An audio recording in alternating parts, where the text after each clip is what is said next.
In our last episode, we saw a glimpse of that spirit through the life of Robert Louis Stevenson, the dreamer who left behind the polite salons of Europe to chase stories across the wild, sun-bleached islands of the South Seas. There, amid the heat, the storms, and the clash of cultures, he found not just adventure, but truth, raw, unpolished, and far more human than anything the world of books had ever taught him. Tonight, our journey continues deeper into the Pacific, into the world that shaped men like Stevenson and those who crossed his path, wanderers, poets, and outcasts whose lives burned brightly, even as history forgot their names. And among them, one story stands above the rest, the tale of a man who gave everything for compassion, who walked willingly into exile and death, for the sake of others. This is the story of Father Damien, the priest who faced a living hell on the island of Molokai, where hope itself was dying. What drove a man to sacrifice his life among the lepers of the Pacific? And what did Stevenson truly see in him? Faith, folly, or something divine? You're watching Sleep Stories, where forgotten voices of the past are brought back to life. If you love stories that reveal the heart of humanity, don't forget to like, subscribe, and stay with me, because this one will challenge everything you think you know about courage and grace. After Samoa, I think the Sandwich Isles are the most attractive islands in the Pacific. They are mountainous, and the summits of Hawaii, pronounced Hawaii, rise to 14 or 15,000 feet. All the islands of the group are volcanic, and rich both in live and extinct craters. I should not be surprised if someday the bowels of the Sandwich Group suddenly exploded and blew the isles to smithereens. When, from the sea, you sight the coast, its promontories covered with cocoa palms and gorgeous tropical trees, waving over slopes that lead down to lazy shore-curling waves, you think of the biblical Garden of Paradise. Native hut homes, conical-shaped with tiny verandas, peep out of the bamboo and clumps of bananas beneath mighty breadfruit trees. I stayed several weeks in the Sandwich Group. The natives are mirthful and well-dressed, far in advance of the Marquesan and Solomon Islanders. They are all Christians, but decidedly immoral according to European codes. Honolulu is a well-shaded city, with the spires of advanced civilization rising. Missionaries are there in plenty, and possibly they feel thankful that barbarian ideas of virtue have given them a profession on islands of tropical beauty, whereon they can live in extreme comfort while they work among, and are kind to, the natives. While there, I saw the palace of the Hawaiian Queen, who I think was the widow of King Kailkonaline. She was as polished as a Parisian prima donna. I also saw the new king, Lunalilo, a fine-looking Hawaiian, 6 feet high, full-lipped, and very majestic. He was dressed in a frock coat and fashionable felt hat. As he appeared before the people and stood on the palace steps, the crowds waved and cheered as the British do to their king and queen. The Hawaiian climate is healthy, but Chinese leprosy attacks the natives and the white population, which consists of French, English, Kanakas, Negroes, Chinamen, and ex-convicts. Swarms of mosquitoes find the Sandwich Isles a happy hunting ground for their race, and are one of its drawbacks. I toured on the island steamer Kilauea to all the various isles, and then stopped near Honolulu with Kuma, who was a Hawaiian. He was an old man, yet straight-figured, well-tattooed, and with intelligent eyes. His highbrow denoted intellectual qualities, which were usually conspicuous through their absence from the heads of his race. Hawaiians are like all the South Sea Islanders, and have a deeply rooted hatred for work. As they have embraced Christianity, heathen songs have ceased, and now, like caged birds on the polished perches of civilization, they sit and quote, parrot-like, all that the missionaries teach them. Kuma at that time had no calling. He was aged, and had reared up a large family, and his athletic sons, who worked on shipping wharves at Honolulu, repaid Kuma for his past kindness. He had several married daughters also. I was not very well off at the time, and gladly accepted the old Hawaiian's offer to let me occupy rooms in his home at a charge that nicely suited the state of my experience. Kuma had known Father Damien for intimately, that heroic leper priest who had devoted his life to combating heathenism and nursing the lepers on the Isle of Molokai, and had, a year or so before, died of the dreaded disease. So I was fortunately able to hear, directly from him, details of deep interest to me concerning the life and character of the celebrated priest, who had emigrated from Luving as a missionary to Honolulu, and after a strenuous life of self-sacrifice, lay in his grave near his stricken children on the lonely Lazaretto Isle, Molokai. Joseph Damien de Voister was born at Tremolu, a small peasant village near Luving in 1840, and in peaceful scenes that are now ravaged by the relentless tramp of materialistic battalions, he, as a boy, dreamed and fed his imagination an intense genius for helping humanity. He died on the 15th of April, 1889. It appeared that my friend had known Damien many years before he went to Molokai, had officiated as his servant, and helped the missionary build some of the extemporized churches and homes at Kohala and elsewhere. Sitting by his side, by the window of his humble homestead, while native children romped under the palms out in the hot sunlight, I talked to Kuma of many things. And hearing that he had known Father Damien, I at once plied him with questions. Was Damien a kind and good man, Kuma? I asked, and then, with much pride that he was able to give me information concerning such a popular white man, he blew whiffs of tobacco through his thin, wrinkled lips and answered, I have cut wood and dug hundreds of post holes for the great white priest, and he no pay me. Did not pay you? I said, astonished. No, he answered. I knew that he was poor and had no money, and so I worked for no wages. After many questions and replies which dealt chiefly with the Kauaian's own character and importance, I gathered that Kuma had collected firewood for the lonely priest, and had done many services for him, both as a friend and a servant, out of a good heart. For it appeared that Damien was not by any means an austere man or master, but one who worked with those around him in a spirit of good comradeship. If anyone imposed upon the natives and Damien heard of it, he would hotly resent the imposition, and with flashing eyes, shout and fight for their rights as though they were his own children. Years before Damien went to Molokai, a handsome Hawaiian girl, who lived at Kahalo, loved a Society Island youth who had, with his parents, emigrated to the Sandwich Islands. The father of the maid disliked the youth, who was an idle, good-for-nothing fellow, and so would not encourage the lad's attentions to his daughter.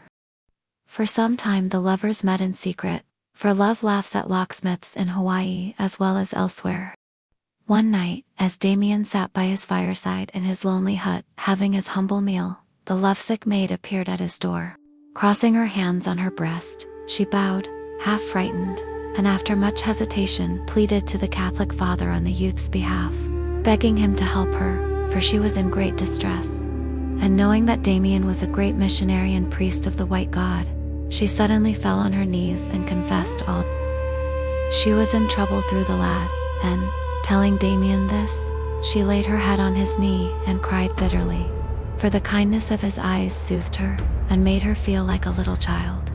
Gently bidding her to rise, the father told her to cease from troubling, and said, Go, my child, home, tell thy father all, also that thou hast told this thing to me, and I will come and see him. The priest did all that he promised, and the next evening the sinful youth who had brought sorrow to Ramau, for that was her name, appeared before the hut door wherein lived Father Damien, and, shamefaced, hung his head for a long while.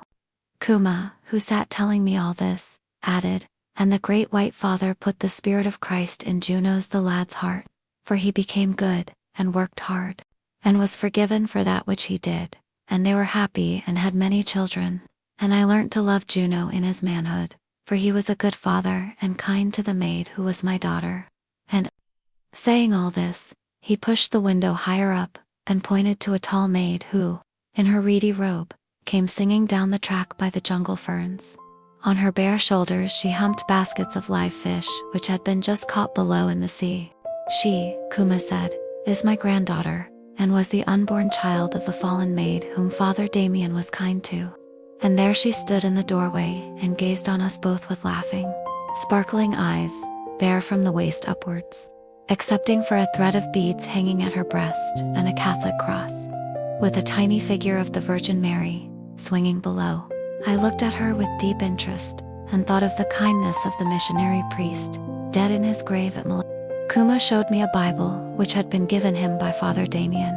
It was well thumb-marked, torn, and penciled by the priest at those pages where he had made my friend memorize different passages. On the front leaf was Damien's signature. On my handing the sacred gift back to the Hawaiian, he carefully placed it at the bottom of his chest, and I knew that it would be no use my attempting to get it from him, however much I might want the book. Many interesting things did I learn from my stay at this native's house, for night after night I would get him in a reminiscent mood. It appeared that as time wore on, the young priest, who was a handsome, healthy-looking man, became somewhat subdued and saddened, and aged considerably in the space of 3 or 4 years. At times he was morose and unapproachable, though afterwards he would gaze with kindly eyes on those whom he might have spoken to in anger. "Did he ever go away?" I asked Kuma, and he answered. "Sometimes he would go for 1 or 2 days, and often at night-time go off wandering alone in the forest lands about his house.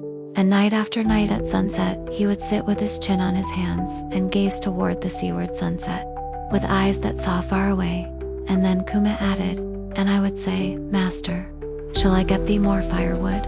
And he would not answer, but would steadily gaze on, and I could see the tears in his eyes, and I knew that he sorrowed over that which I knew not of. So earnest was Kuma's manner that, as he told me these things, I saw the past, the lonely hut home, and the exiled priest gazing into the sunset, sick at heart as he dreamed of his childhood's home across the world.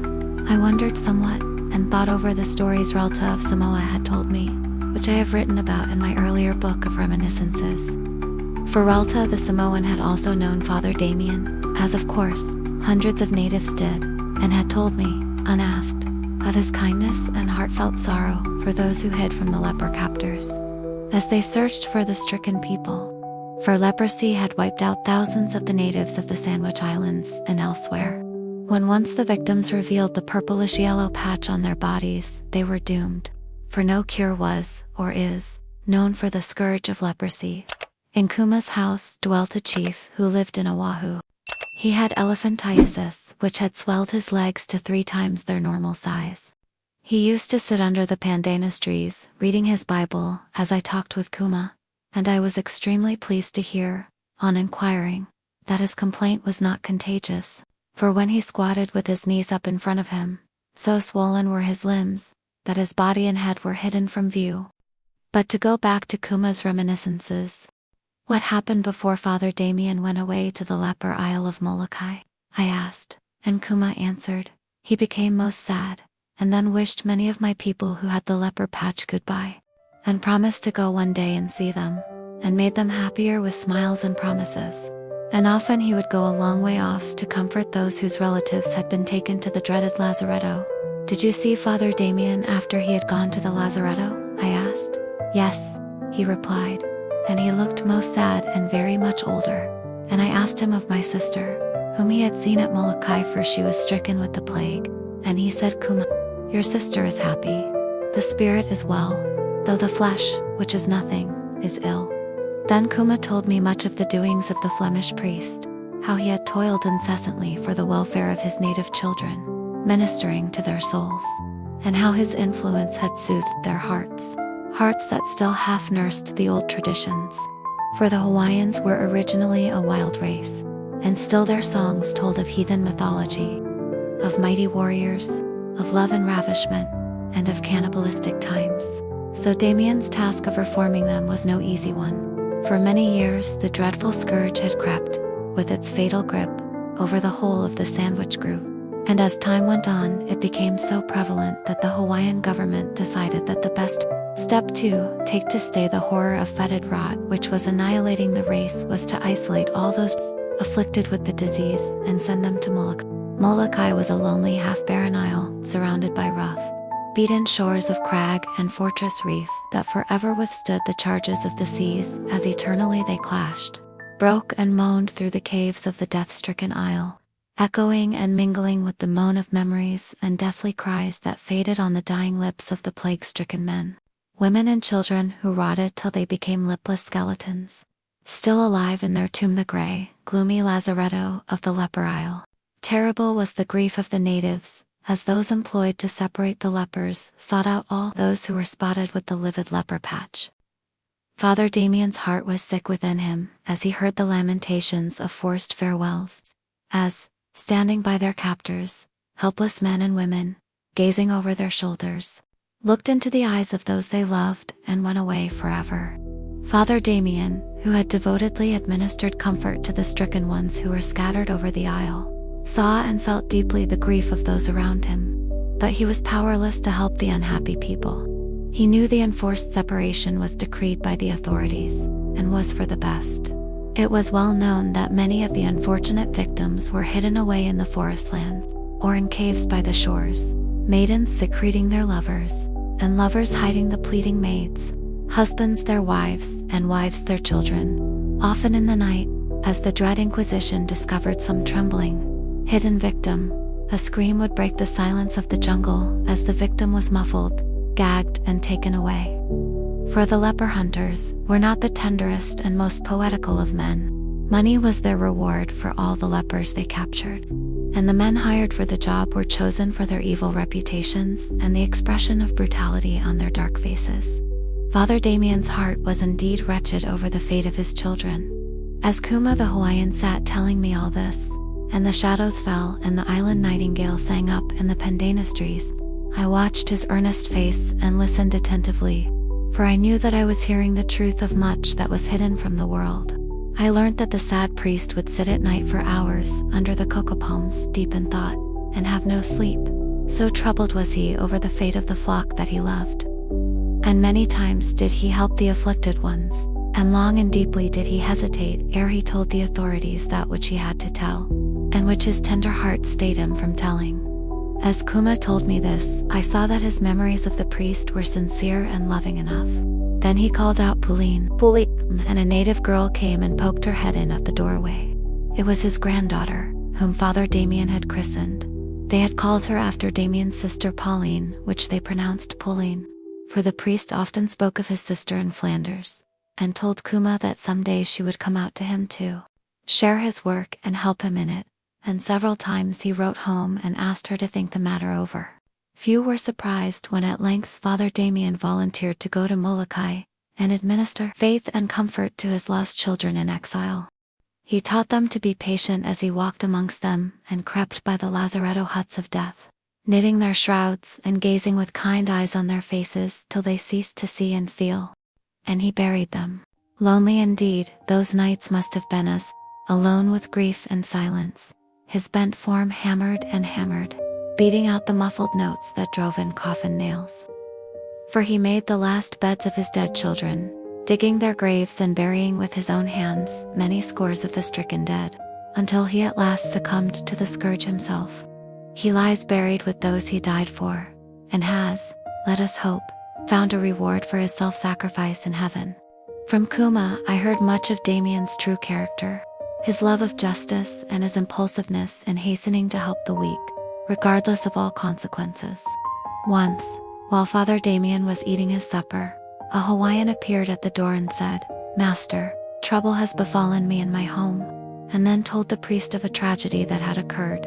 A native girl through jealousy had stabbed another who had sought her lover, and was either hiding in the forest or shore caves or had killed herself.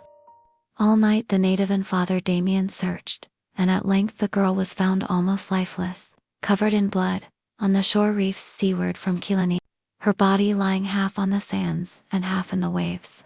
She had slashed herself and had nearly bled to death. Damien carried the girl for miles in his arms, bandaged her, and saved her life.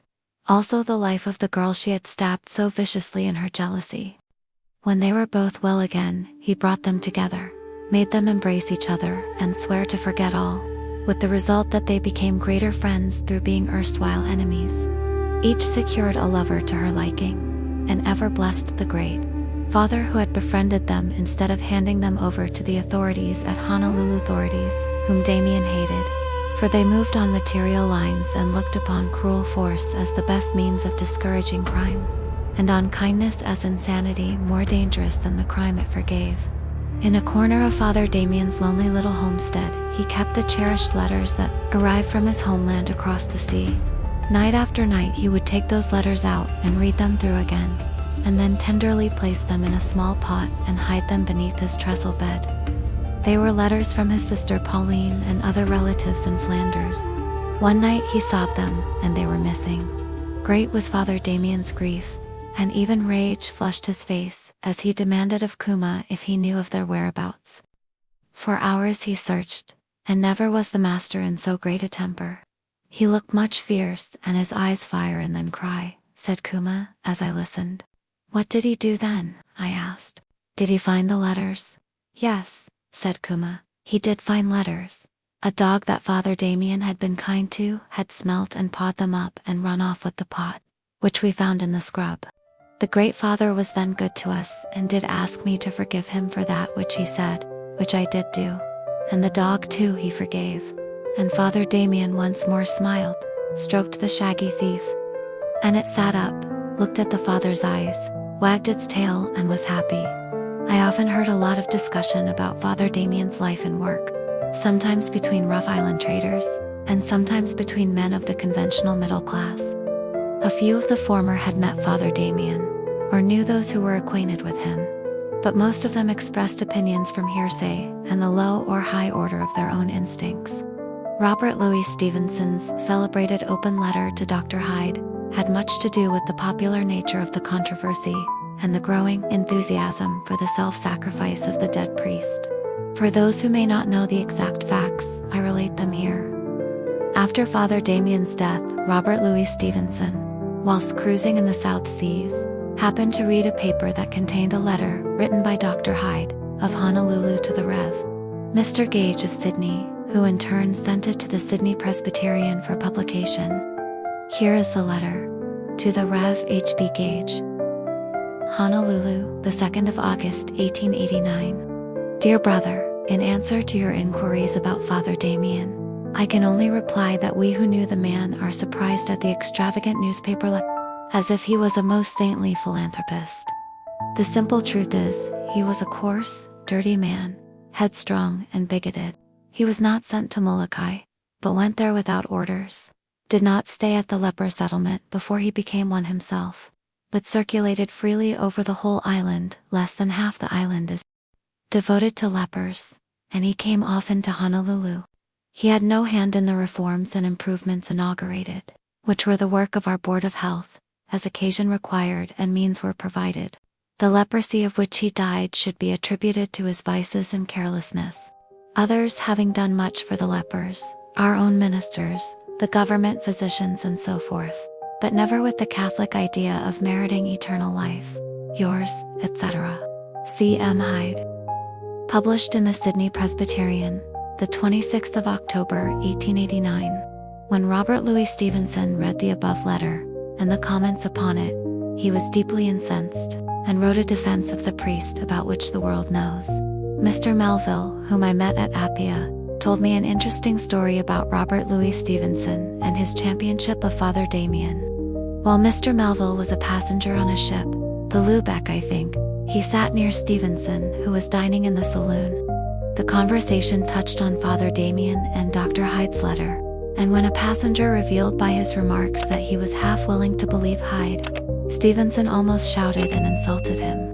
The passenger, irritated, persevered with his opinions and said something further, whereupon Stevenson said, "Some of you men still make one think of the danger of Christ's mission and his risks on earth," or something to that effect. On this the passenger answered, "Mr. Stevenson, you forget yourself." And Stevenson immediately replied, "I would to God that some of you fellows would forget yourselves and remember the virtues of others."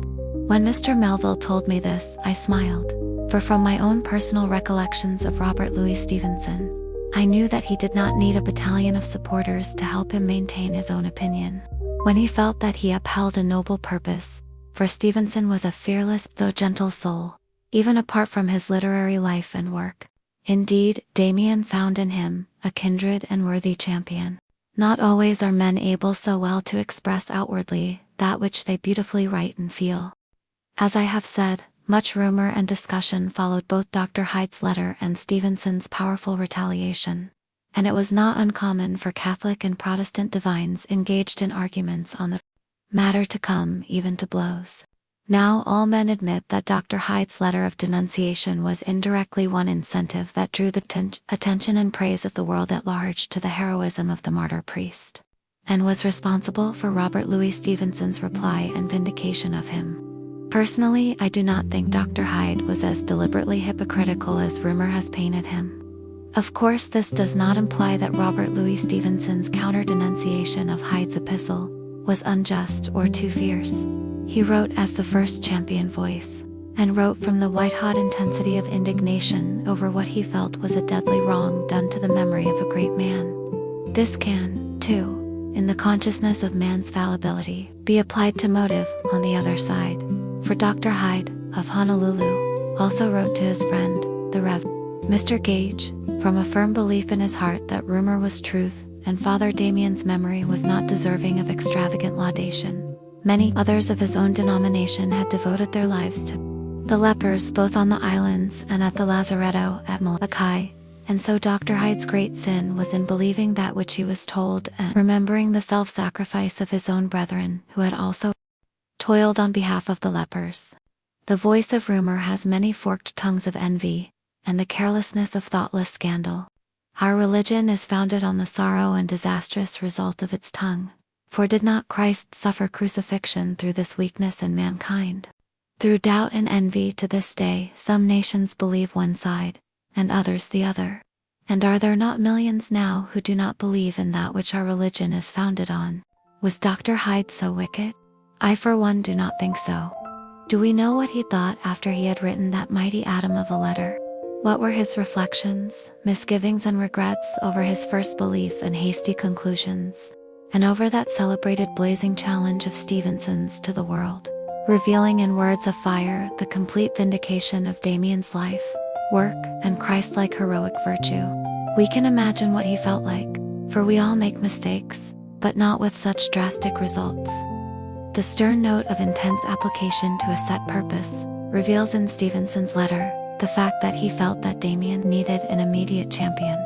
Stevenson was at heart a Christian man, in the full, true sense of the word, and I have not the slightest doubt that after his open letter had fulfilled the purpose which he intended it to fulfill, and the first heat of his just indignation had cooled down, he himself would have withdrawn it from publication, if he could have done so, and let the whole matter slumber.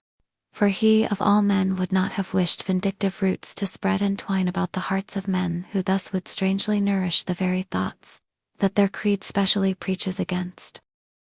Stevenson well knew man's weakness, and the bigotry of men who differ on religious subjects, and are opposed to each other by the difference of creed.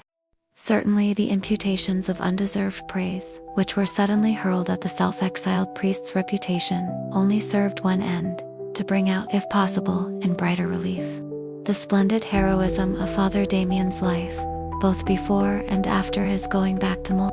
Even had it been bitterly proved that the Flemish missionary was not a spiritual saint, but fallible flesh and blood flowing through earthly channels, which resisted, but did not always overthrow, temptation, still he would stand before us a beautiful man, and he was a man.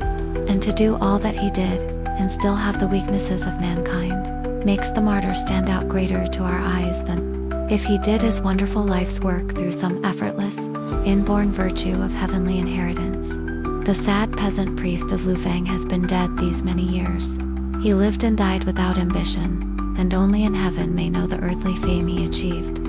Well may we believe how beautifully he would smile, forgive and touch with his lips the brows of his erring detractors, with the same spirit that made him live and die for his fellow men, with the certainty of one final reward-stricken leper's grave in faraway Kalawao on Molokai Isle.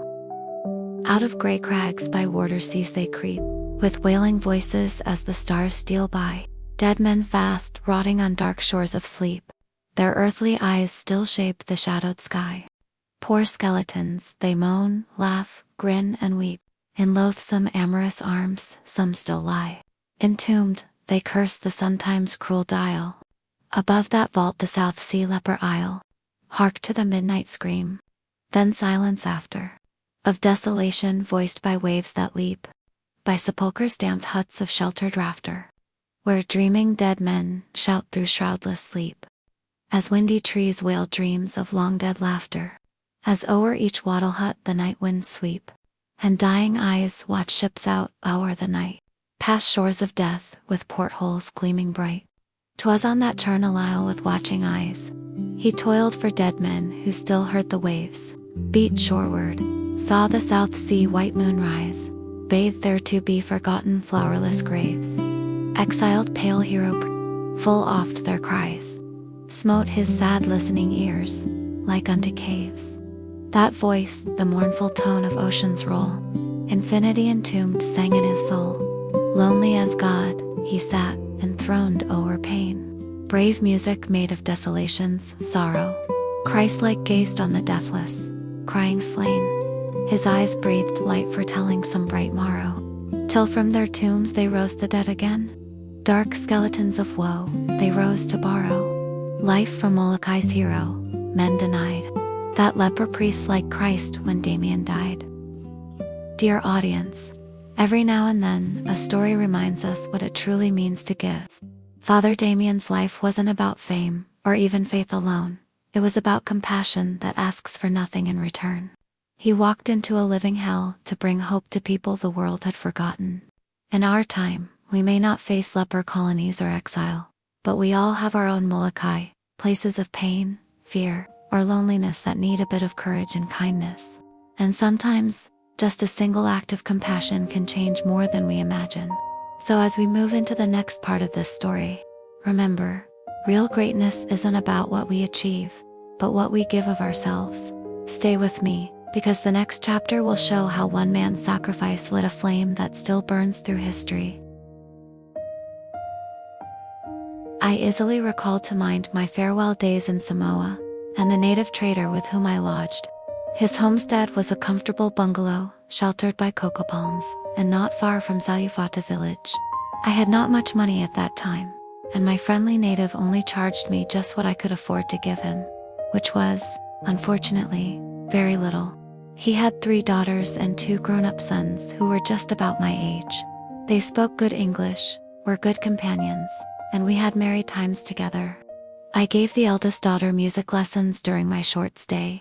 Her father purchased a cheap German violin down in the stores at Apia, and the Samoan's daughter made rapid progress. I taught her to play by ear. Her relatives came in from the districts to hear her play her first Samoan hymn. I have never been so complimented for my teaching ability in my life, as I was over that dusky girl's progress. I felt well repaid by their gratitude. They fed me up, for I had been ill for a fortnight with a severe cold and was getting thin. I went off almost every evening with the sons fishing, and lived in real native style.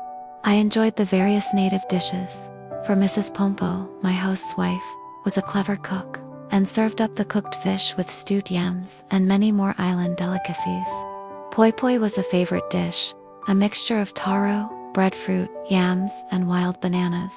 My host had several wealthy relatives living inland, and at last the sons, young Pompey and Tango, succeeded in persuading me to go off to the inland villages with my violin to visit them. I well remember the long, hot march they gave me, as I tramped between them for miles and miles along tracks just by the coast, and then inland across paths by the cocoa palm. Some of the journey was over rough jungle country beautiful, with tropical trees and flowers. Merrily my comrades sang as I plucked the fiddle strings, banjo fashion, marching along far away, with the civilized cities thousands of miles behind. We slept out the first night, as indeed I often did in my travels. Pompey and Tango lay asleep on each side of me as, sleepless, I looked round my bedroom floor and saw my palm trees standing windless and still, and my bright stars over me flashing in the midnight skies. Next day we passed across thick island jungle, and then suddenly emerged onto a large clearing, where by a river stood several isolated huts. Through the doors came rushing brown-faced native girls, with delight and wonder shining in their dark eyes at hearing the music of the fiddle. Like little dark devils, barefooted children came running behind us, and then, just as we were passing close by the half-open hut door, out came the picturesque bigger girls for the second time. for they had seen my white face and had rushed indoors with haste, all screaming out Papalangi. They had forgotten their fig leaf, so to speak. At the very most, natives, boys and girls who lived inland, wore little dress beyond the primitive reedy, and if they wore more than usual, it was some remnant of European clothes, given them in exchange for curios, or as wages by artful traders. On the green, scrubby slope, under a palm tree by our hut door, stood a full-figured dark Samoan mother, showing her white teeth as she smiled. She looked like some grotesque statue as she stood there quite still beneath the blue tropical sky, for she wore a delicate undergarment as a robe, which just covered half of her bronzed figure, present, possibly, from some trader's wife.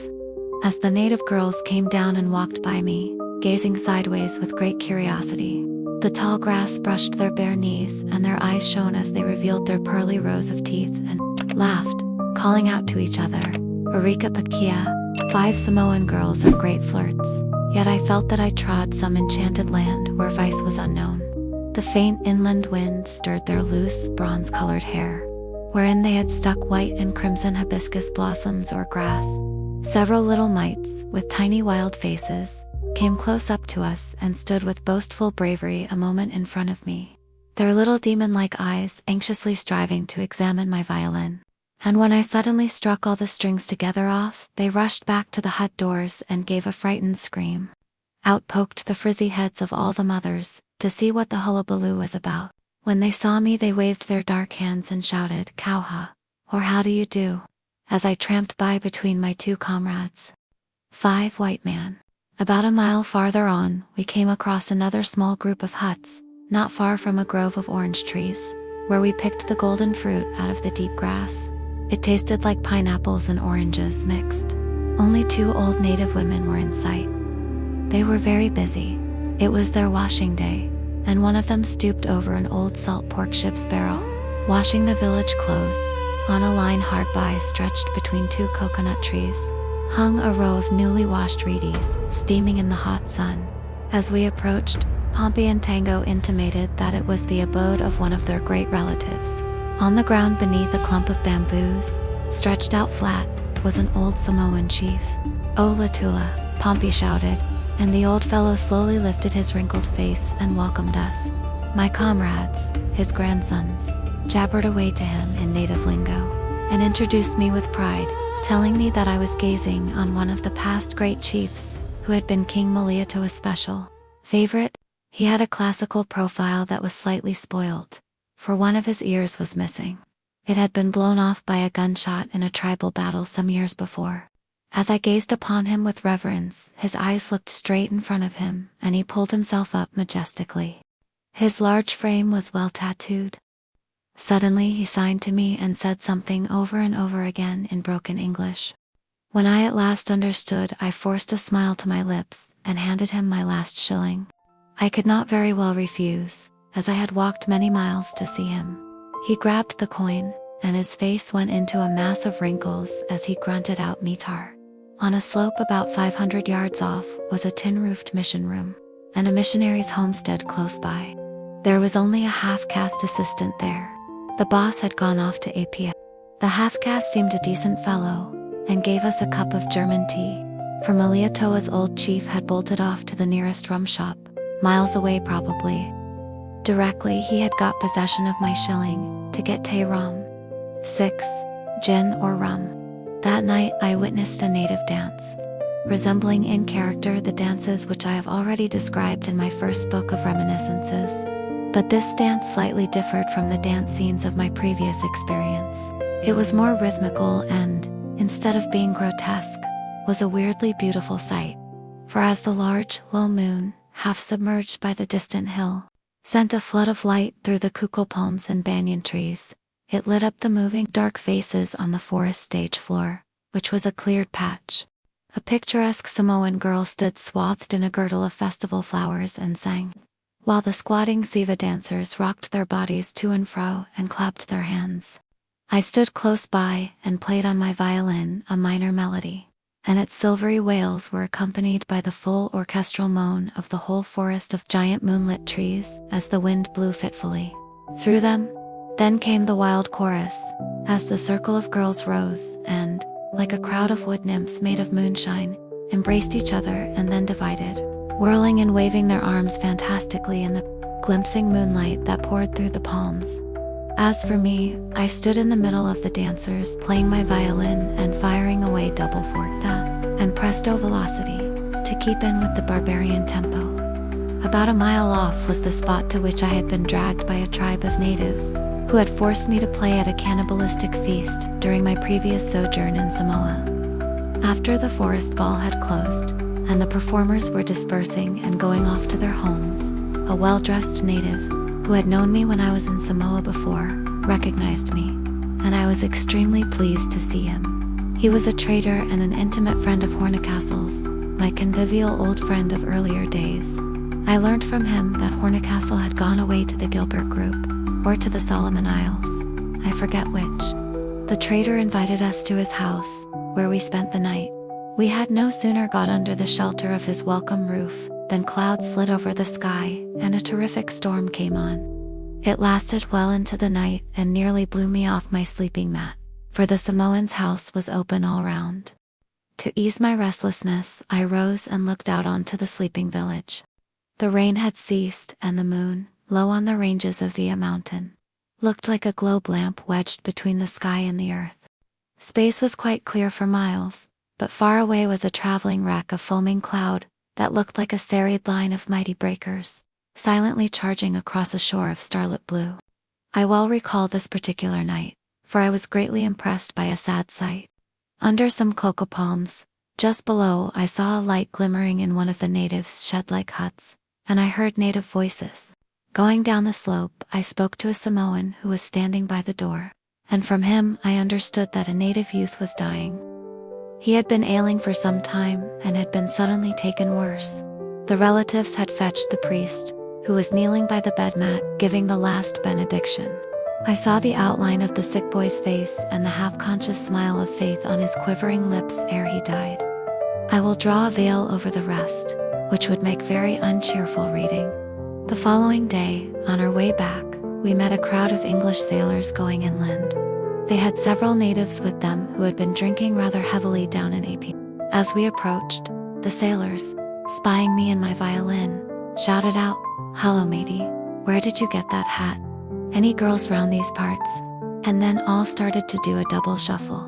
Not far off was a small village, and when I offered to go there with them, Pompey and Tango jumped about and laughed with delight.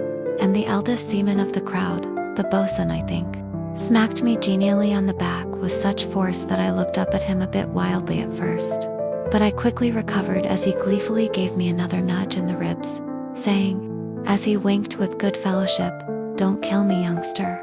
As they approached the village, loudly singing the latest London hit, and emerged from the thickets of bamboo, a covey of native boys and girls came running down the slope.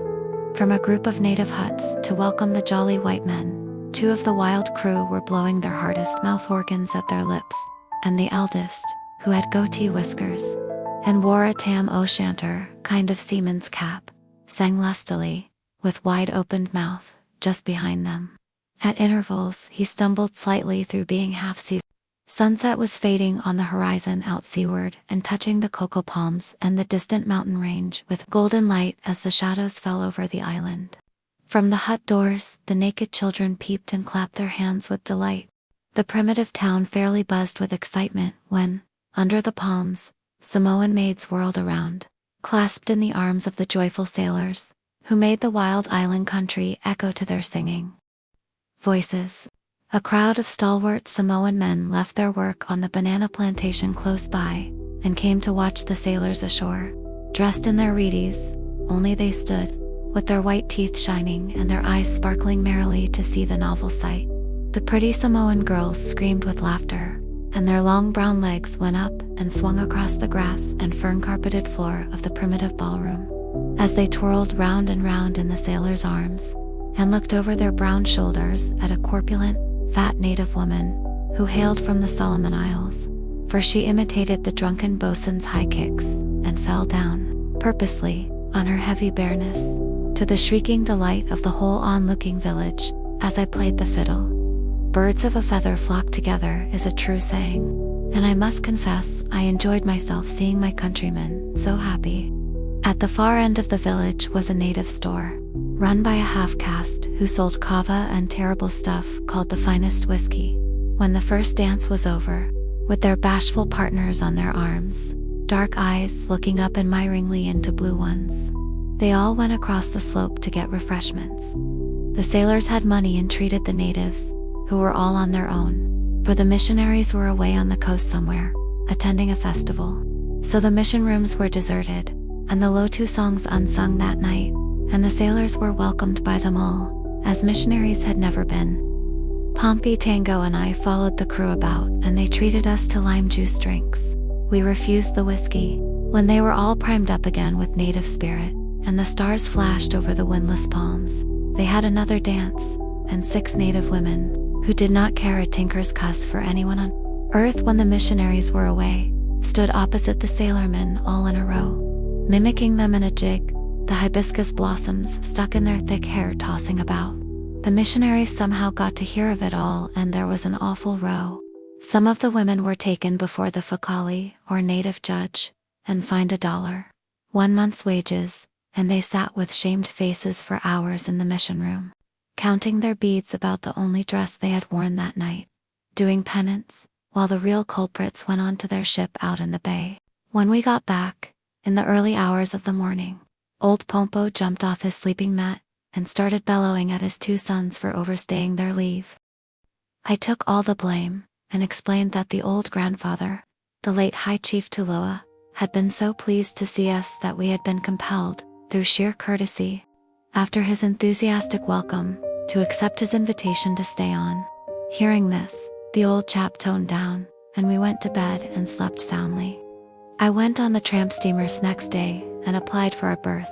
The chief mate promised me a job, so I went back to my friend the Samoan's home and stayed there till the matter was settled. Nina, the youngest daughter of my host, who was about 12 years of age, was an extremely pretty girl and very romantic. A day or 2 before I left Samoa, I came across her sitting by the shore holding a seashell to her ear, listening attentively to its murmur and singing to herself. "Why do you listen to the shell's voice, Nina?" I asked. "They are singing to me," she said, as she looked up into my face with earnest, wondering eyes. "Who is singing to you, Nina?" I responded, rather surprised at her remark, and the assurance in her manner that someone was singing to her in the shell. Then I heard from her lips an example of the poetical Arabian Nights of the South Seas. Crossing her legs, she arranged her pretty yellow frock, then put her finger up as though to tell me a great secret. And as I sat by her on the rock, she told me the following story. There still lives an old heathen god deep down under the sea. His home is a large cavern, so big that its roof is the floor of all the ocean. In this big cavern is a beautiful country, lit up by the light of all the sunsets that have ever sunk down into the great waters out in the west. For it is in the west, deep down in the sea, where the old gray-bearded god's door is. Every night, just as the days are going to bed, the lonely god stands by his door, with his big watching eyes gazing up through the waters, as the sun sinks slowly down into the sea. For he knows it is on the sunset fires that he will catch the shadows of dead Samoan sailors who have been drowned by the upsetting of their canoes when the great storms blow. For when they die, their shadows swim away to the sun directly it commences to sink, and then, clinging to the golden light, they go down, down, and are caught by the big god as he stands by his door, under the sea, pulling the sunset in as a fisherman does his nets. "And what does the god do with them, Nina?" I said, as she sat hesitating and looking up at me with her pretty brown eyes. "Well," she continued, as she put her finger to her lips and dabbled her little brown feet in the waves that crept up the shore in foamy curls. "For thousands and thousands of years he has been watching and catching the dead sailors, and all those who are drowned in the storms. And as he stalks along through his wonderful countries, his endless forests under the sea, moving through the light of yesterday's sunsets, all the shadows of the dead sailors follow behind him, singing, and begging him to catch also the dead girls and women who have been drowned. But in a deep voice that echoes, and is the thunder you hear when the storms blow, he says, 'Mia Fantos, my children, you must only love me and not love mere women. but still the shadows follow. Him, imploring and singing, "Oh, bring us the beautiful dead girls and women," and their voices, forever echoing through the cavern roof, come up to the top of the ocean shores and caves, and you can hear them, though they are far away, faintly calling to the big god under the sea. So all the girls and women come down to the shore, and, if they have no one to love them, they put the shells to their ears and listen to the calling voices of the dead sailors. "Do you believe that, Nina?" I said, as I looked at her. Then she nodded her pretty head with absolute conviction. And I too listened to the shells murmur and pretended to be astonished and convinced. "Nina, and what becomes of the dead girls who are drowned?" For answer, she looked up at me sorrowfully for a while, then said, "The big sea god is jealous of women, so he takes them out of his nets of sunset and throws them back into the waters, just as a fisherman does with the fish that are of no use to him." "And what becomes of them then, Nina?" "They turn to royal sea swallows, and you can see them very early after dawn, flying away into the fire of the rising sun, whence all that is beautiful comes." And saying that, she looked up at me with her pretty eyes staring thoughtfully. "Who told you all those beautiful things, Nina?" I said. Then she looked up and told me that when she went to see her grandfather, who was that old chief, Olatula, he told her many wonderful things about the sea and the old heathen gods who once lived in the clouds and the forest of smoke. So I tell you that which Nina told me, though I could never infuse into her beautiful, simple story the earnestness of her pretty eyes, the note of certitude in her innocent voice, or the poetry of her childish imagination. I liked that little Samoan maid. "Goodbye, Nina," I said, after bidding the others farewell. "You go away on Take a book, and never come again." "I may come back someday," I answered. I saw the tears in her eyes as I left her. She's a woman now. I wonder if she remembers me.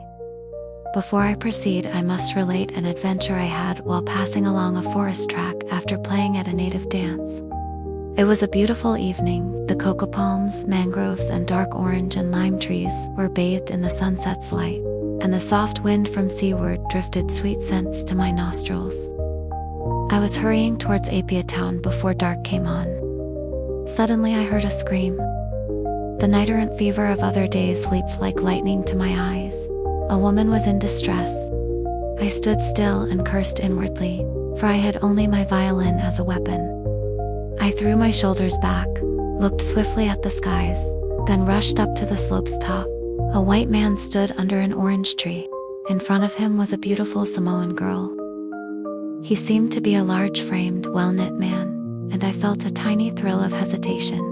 But in the forest shadows just behind me, my old heroes, with dauntless eyes, seemed to be shouting, "Forward to the rescue of distressed loveliness." The white man had once more gripped the native girl and was shaking her. Her eyes looked around appealingly. The supreme moment to do or die thrilled me. I dropped my violin case and, longing for a comrade, with a bound I was on him. For a moment we wrestled silently. "Akot and Dion," the villainous seducer muttered as I gripped him by the throat. Crash!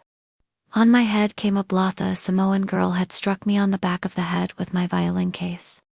I heard the fiddle within hum trrrh, as the 4 strings vibrated to the blow.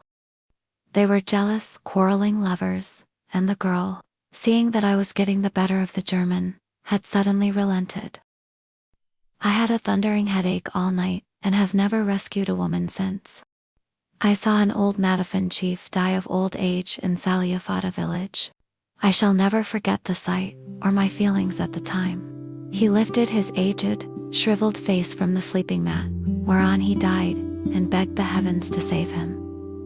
Around him wailed his children and grandchildren. He was well loved, for all seemed earnest in their grief. I saw his eyelids close. I heard him murmur in Samoan a prayer to the gods of old, for the child's belief revives at death. His dying frame tried to sit up. The tattoo engraving on his breast, of warriors and weapons, went out of shape as his skin wrinkled in agony, and then his eyelids closed forever. His death forced me to wonder on the mysterious cruelty of the universe. Theologies give death a divine intention, but that sight affected a sense in my innermost soul, and death did not appear to me as a boon. Soon after, I joined the ship in Apia Harbor.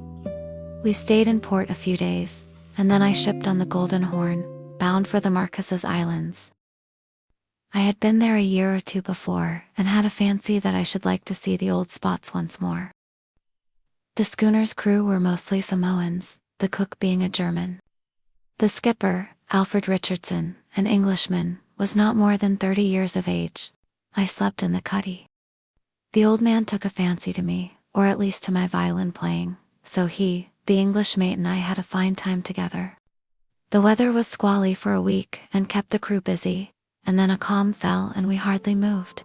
The boat was a splendid sailor and ran like a hound with the yards almost squared. I remember the beautiful calm nights as the sails half filled and flopped and the rigging rattled.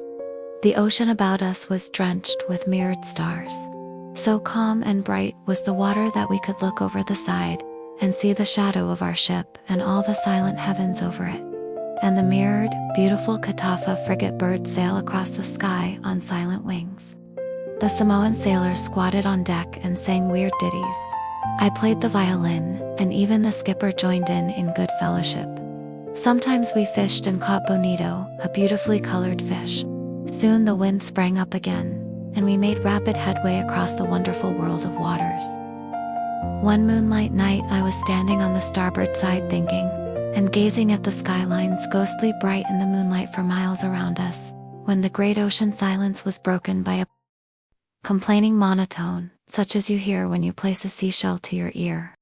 I instinctively gazed over the side and saw far off, opposite the weather side of the moonlit skyline, curling and tossing breakers, where liquid masses soared and dissolved on the coral reefs of an enchanted isle. For enchanted it looked to me as the tiny wind drifted us onward. Slowly the inland palm-clad mountain ranges rose, and the groves of cocoa palms and dark-leaf tropical trees, and out of the creeks and bay came native canoes filled with paddling, singing savages. Presently we saw their dusky faces as they raced across the moonlit water, bringing their bargains of fruit, pineapples, wild bananas and corals, and alas, 2 or 3 of them, who had no wares to sell, were accompanied by their immoral wives. Up the side they came, clambering like savage mermen out of the ocean depths. Their frizzly wet heads came above the rails and puff. They leaped on deck and pattered about on naked feet. They were pleasant, bright-eyed, shaggy fellows and the world's greatest talkers. They jabbered and jabbered till sunrise burst over the ocean, and before us, over the bows, half a mile away, lay he. I asked the skipper to give me a long leave of absence ashore. Very well, Middleton, we are not going for you can go off, and mind you behave yourself and bring that fiddle back. All right, sir, and thank you, I said gratefully, for he really did treat me as though I were a passenger. I had played cards with him and taught him melodies by ear on the fiddle. Come on, Sam Slick, I said to my comrade, who was an American fellow and came from Frisco. I was reading Sam Slick the Clockmaker, and so gave him that name, for he was a kind of slick. He was about 26 years old, but as boyish as I was, a merry-looking fellow, with a little straw-colored mustache, gray, kind eyes, thin lips, good-natured and determined, and his long legs balanced on enormous feet. We went off, and I had not gone far before I met a Frenchman who had known me on my previous visit. I understood from him that a lot of the people I had been friendly with before were still living there. Slick, who had not been to the Marquesas before, was enraptured with the sights we saw. I made him go up to Taroa village and see the natives and to see. He made a splendid pioneer forest breaker, as his boots crashed down and leveled the jungle scrub, and I followed cautiously in the track he left behind him. The heat was terrific when we arrived, at last emerging from the thick tropical scrub and dust into the native town's open space. There was a store erected by the village, a new wooden one-roomed shed. We fairly steamed as we loosened our shirts and stood drinking native toddy, and the little wind blew through the pandanus and dark spreading palm leaves onto our bare breasts. Out from their beehive-shaped huts came the Marquesan girls, dressed in their undraped beauty. Their fine dark eyes shone and their somewhat sensual lips, laughing, revealed their pearl-like teeth. The Marcassin girls are slightly darker skinned than the Samoans, and do their hair very attractively, almost with a Parisian effect. Some of the youths also bunch their hair up, and it is impossible at times to tell the difference between the youths and the maids till they stand in the grass, smiling before one, and one sees the straight limbs of the males and the feminine curves of the dusky, smiling eves. Sam Slick's eyes twinkled with curiosity and very evident pleasure as they spoke to him in pidgin English and by signs. One pretty girl, about 14 years old, held her own baby up for our inspection. Slick held it in his hands. It was not much larger than a green coconut. Its skin was a pretty red-tinted brown color. I held it on one hand and, to please the admiring mother, kissed its tiny bald head.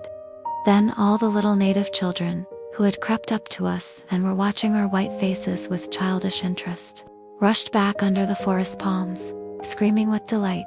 Off they went to tell the whole village population that the big white man had kissed Tamario's Fanto child on the head.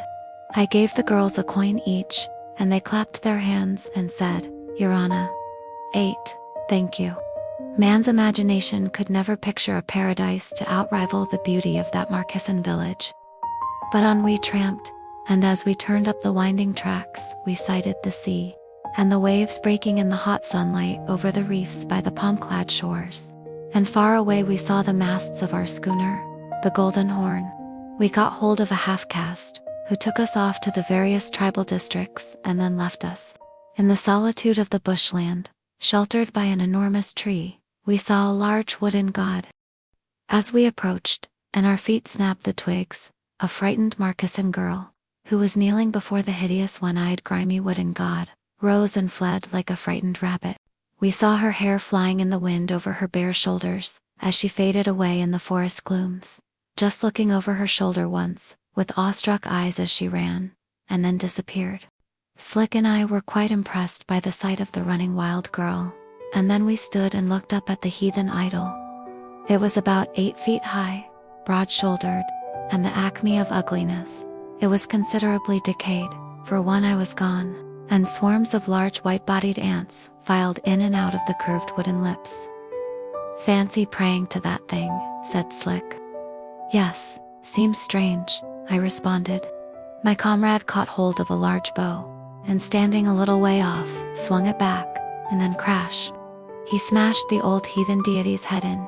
Then we stood and gazed upon it, and across the forest, silence came a low wail of anguish, as once more we saw the heathen girl run across a cleared patch, running so fast that we could only just see the twinkle of her bare legs as she fled in terrible fright at seeing us crash her god's skull in, and yet both stand unharmed. Slick wasn't anything of a poet, or even of a reflective temperament, but the silence of that spot, the broken god and the poor terror-stricken girl made him say, "Well now, did you ever, mate?" While I too looked round half frightened and said, "No, I never, but I'm off."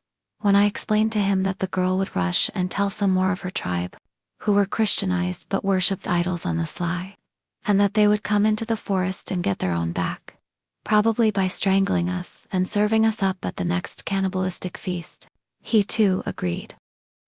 Just as we turned away, and I had carefully placed the god's eye in my pocket as a valuable curio, we heard a noise and looked over our shoulders.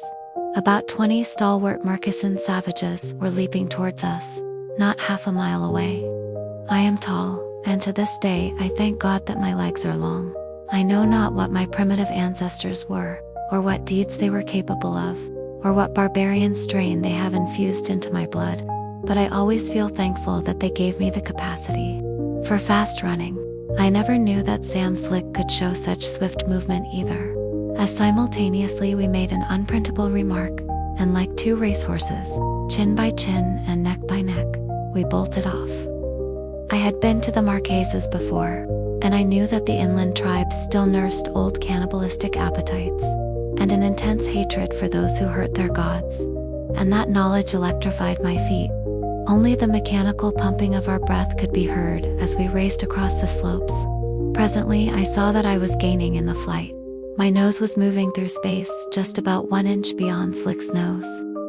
The savages were shouting behind us. I distinctly heard the wild, savage wails, and looking back, I saw their dark faces coming through the forest of palms. Slick's face had gone white. Mine, I think, had turned ashen gray. The sound of running in the forest just behind us grew louder. If we did not reach the village before they overtook us, we should have to fight for our lives. I had by then gained the courage of resignation, and turning slightly, I gazed back through the great beads of perspiration dripping from my eyebrows.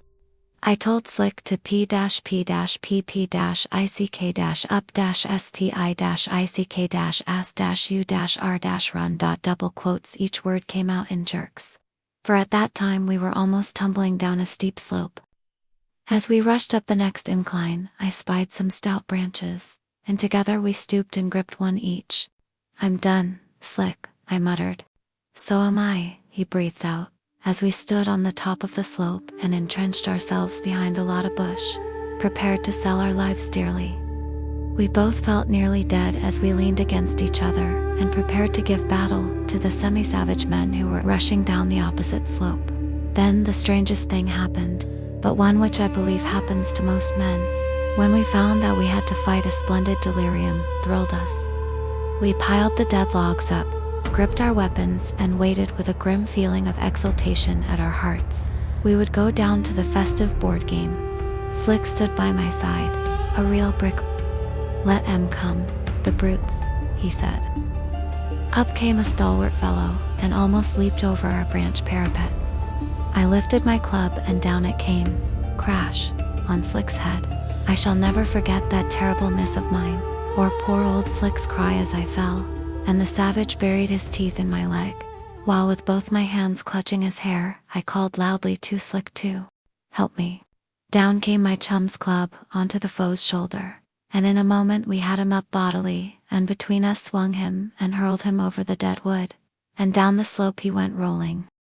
All this had only taken a minute to happen, and the remaining members of the horde were all standing at the bottom of the slope, to see the result of their leader's attack. When we returned, their chief to them half dead, they stood perfectly still, hesitating, and looking up to us tried to call a truce.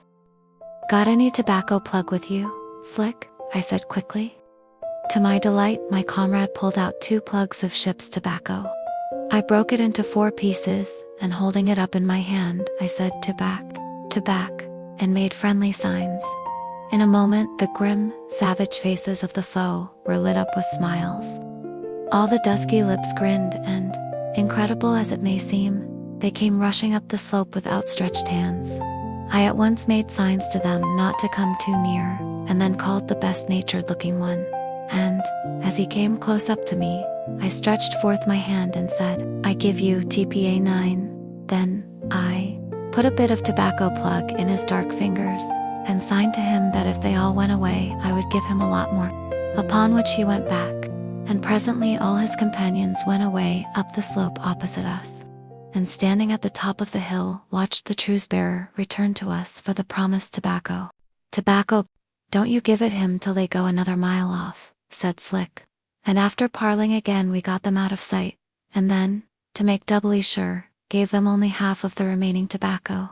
As soon as the truce-bearer went off with it to his companions, we took to our heels and did not stop running till we arrived at the village where we had left the half-caste guide. Outside the guide's homestead, we lay and rested for 2 or 3 hours before we recovered from our exertion in the sun and the fright. We told the guide about the idol, and he said that if we told the authorities, they would go and arrest the Marquesan. Then he asked us if we would be witnesses, and not say that he had anything to do with giving them away. I at once declined, and so did Slick. We did not want the whole tribe to swear a vendetta and seek our lives. We made ourselves comfortable and happy in the village. Many of the old chiefs lolled about by the huts, pretty little homes made of twisted bamboo, elevated on crossed palm stems, scarred with old wounds which they had received in tribalistic battles. They looked grim, wonderful warriors. Some were tattooed extensively, and had large hairy warts on their cheeks and ears. They loved to talk of the good old days, ere the bloated whites came across the seas, and the Marquesan Rome fell. Sly old native women, hideous and wonderful looking, peeped at us, then sighed, and went on chewing their tobacco or Pretty girls with hats made of palm leaves and clad in a muumuu trimmed with flowers passed along the tracks that lead from village to village, a tablecloth chemise that reached to the knees.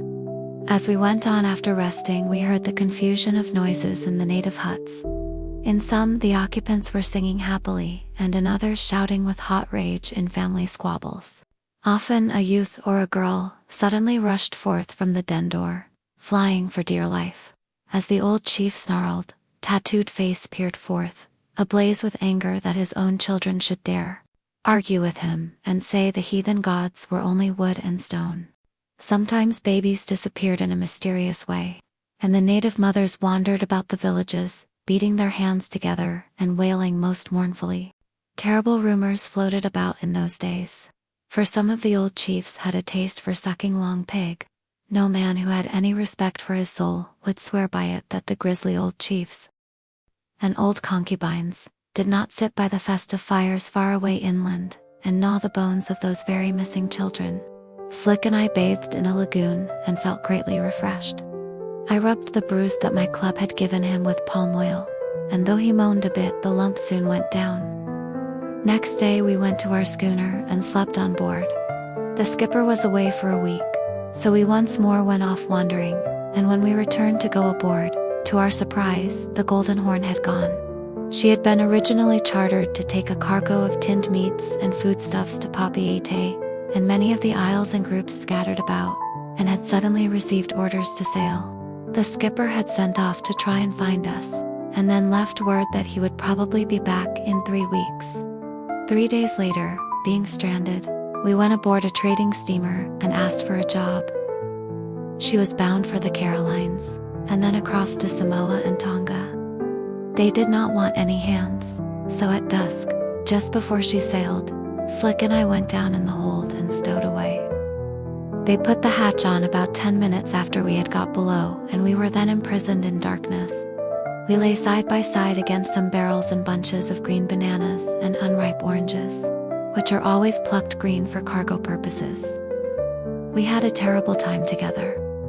The days and nights became a blank. We lived on the bananas and green orange juice. At last, in our desperation, we climbed up over the barrels and thumped the decks, but no one heard us. As we lay down, trying to sleep, large hairy ship rats jumped at us and squeaked.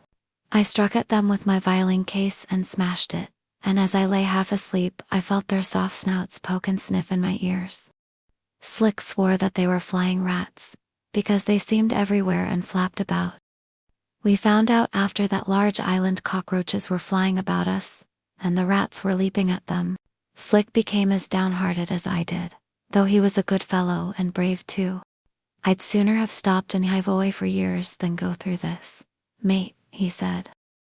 One night, when the steamer was rolling and pitching, I sat on the barrel by Slick's side and played the violin furiously. Perhaps they will hear that, I said. Go on, scrape the D thing, said my comrade, and I tore away at full speed. It's no good, Slick. It's blowing hard.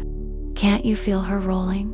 We must wait till it's calm. Next day, or night, it was silent, and we only heard the screw shaft revolving. So I got the violin out and started scraping again. I must have torn away for 2 hours. Suddenly a stream of light flooded over us. The man hatch had been lifted off, and the crew of astonished sailors, and the skipper, mate and chief engineer, were looking down. Godnet, I wonder what next is going to happen on this old packet, shouted the astonished skipper. Come up, you men. Slick went up the iron ladder first, and I followed after, while the chief mate looked grimly down at the bare banana stems, and at heaps of green-orange peel. They had heard the violin through the storm, during the first night's orchestral appeal for help, and had come to the conclusion that a ghost was aboard. For, as the mate told me afterwards, it was only a wail that sounded faint and far off above the storm. The skipper forgave us, and we were treated well considering our sins. I was placed in the stokehold and Slick was put to coal. When we arrived at Upolu, Slick made up his mind to stay and go off with her to Honolulu. I left. Nina Pompo and all my old native friends were delighted to see me again, and took me straight off on a fishing excursion round the coast. I never saw Slick again. But if ever he chances to gaze upon these reminiscences, he will see I have remembered him, and still feel that I could not have found a better comrade the world over for the escapades that we went through together. Dear audience, I see this is not only the memory of a traveler, but also a mirror reflecting each of our journeys. The story tells of a poor wanderer living among the simple people of Samoa, teaching a girl to play the violin, then setting out again with his bow in hand and a heart full of dreams. Through his adventures, he witnesses beauty, death, love, and loneliness. Sometimes the most precious thing in life is not where we arrive, but the hearts we meet along the way. Escapades that we went through together. Whoever you are and wherever you go, keep a little gratitude and kindness in your heart, for they are the purest notes in the long music of life. And finally this, keep your compassion sharp. When the music swells, whether it is a village chant or a cornet in the dark, listen for the single human note that does not boast and does not beg. Follow that note, it will lead you home. There was a steamer in Apia Harbor, and I was lucky enough to get a berth aboard her. I think I had only been in Apia 2 days when she got steam up to leave for Fiji and New South Wales. I berthed forward in the forecastle. She was a tramp steamer and carried sail to help the decrepit engines and take the vessel to port when they broke down. Just before we left, we took on a cargo of natives bound for somewhere. They were a mixed lot, most of them Samoans or Polynesians, and among them some Solomon Islanders who had arrived in Apia a week before, waiting to be They were berthed forward between decks. Most of them were dressed in dead men's clothes, collected in the South Sea Island morgues, after the first occupants had no further use for them. Dead sailors, beachcombers, coolies, suicides. Indeed, all the derelict corpses of life's drama who lay in their final resting place in the unvisited cemeteries of the Pacific Islands. These natives were a cheerful, indifferent lot of people, at least when they got over the first pang of parting from their relatives. But that grief was soon over, for they each believed that they were leaving their native isle to return someday with fortunes from the promised El Dorado. Hope is as intense in natives of the South Seas as it is in white people. Next day they started to sing cheerfully, and came up on deck in shoals to catch from the galley, and get the cook to bake their breadfruit 11 and yams. Some had their wives with them, big fat women with glittering eyes. They were supposed to keep down below after dark, but they came up on deck and went pattering by us as we stood by the forepeak hatchway smoking with the sailors. About 3 days after we left Apia, bound for Suva, a hurricane came on, and the boat rolled and pitched till we thought she would turn a somersault, or turn turtle. The natives between decks were shut down. We heard their yells as the mass of clinging arms and bodies were hurled about as the boat rolled and shipped seas over the bows. The name breadfruit is more poetical than the flavor of the fruit, which tasted to the writer like sweet turnips. At midday next morning, the wind suddenly ceased and the sun burst out. Only those who had experienced the howling chaos of mountainous seas, blackness and wind would have believed what the weather had really been a few hours before. The bosun and the carpenter were interesting characters, both typical shellbacks of the island trading type.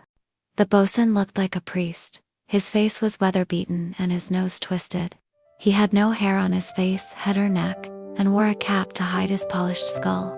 His chum, the carpenter, fairly wallowed in hair, had bristly eyebrows, a bristly beard, head and neck, and a vast mustache.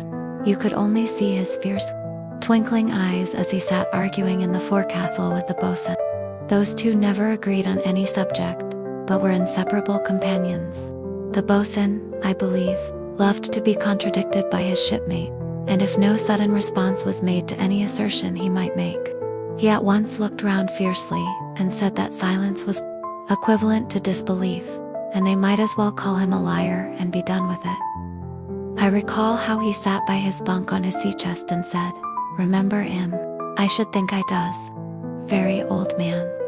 He had been a skipper on the trader between the Samoan and Marquesas group, a nice old fellow. He was blind, quite blind in both eyes. At this, the argument commenced immediately, as the carpenter looked up and said, "Of course he was blind in both eyes.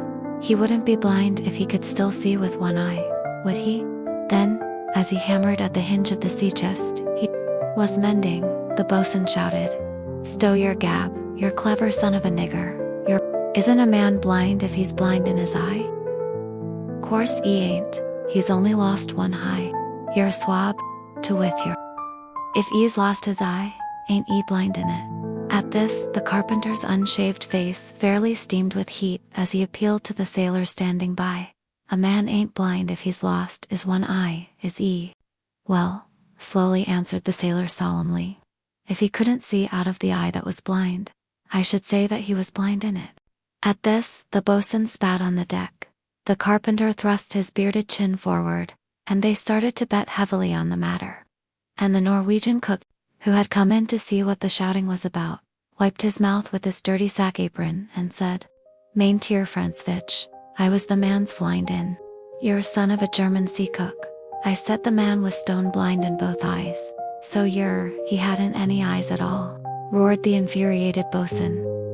"Val now," said the sea cook, as he stroked his short Van Dyke beard, and looked astonished. "He vash not blind then. He have no eyes to be blind in at all. For how can's a man be blind in ze eyes if he have no eyes?" The bosun turned purple, spluttered out "Your God cheeky," then suddenly lost his temper, made a run and pushed the cook, who nearly fell to the deck. "I will show you vat a blind eye is," shouted the enraged Norwegian sea cook. "Bear witness," shouted the bosun, looking at the sailors and members of the black squad, who were all standing around to see fair play. "The cook has insulted me by saying that a blind man has no eyes." Then the Norwegian made a rush at the old bosun. It gave the whole crew a lot of trouble to separate them.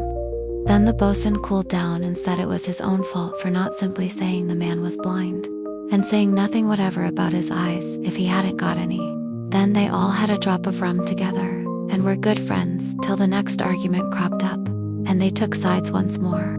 At other times they would sit yearning, and as I listened, sitting on my seat, I heard many terrible and indescribable things. True enough too, I have not the slightest doubt, but only fit to be told here, after considerable prunings from the facts. There was an old Solomon Island native just by us, down in the forep. He was a kind of overseer, and had to look after the natives in the hold, and separate the various tribal characters if they fought, which they often did. Now this overseer was a garrulous chap, and though he was hideous enough, it was interesting to hear what he said. He was over 50 years of age, and we gathered from what he let out that he had eaten long pig in his youth. One calm/hot night, when the engines were clanking steadily away, while the skipper walked the poop and the steward slept, we were all sitting in the forecastle. Some of the sailors were in their bunks, and a few others smoking and playing cards beneath the dim oil lamp.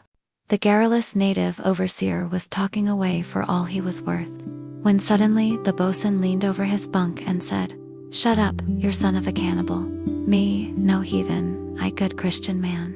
Once long ago I eat long pig, but since then I have saved white sailor from being eaten, and been friend to white girl." "Eh," said the bosun, as he pricked his ears up.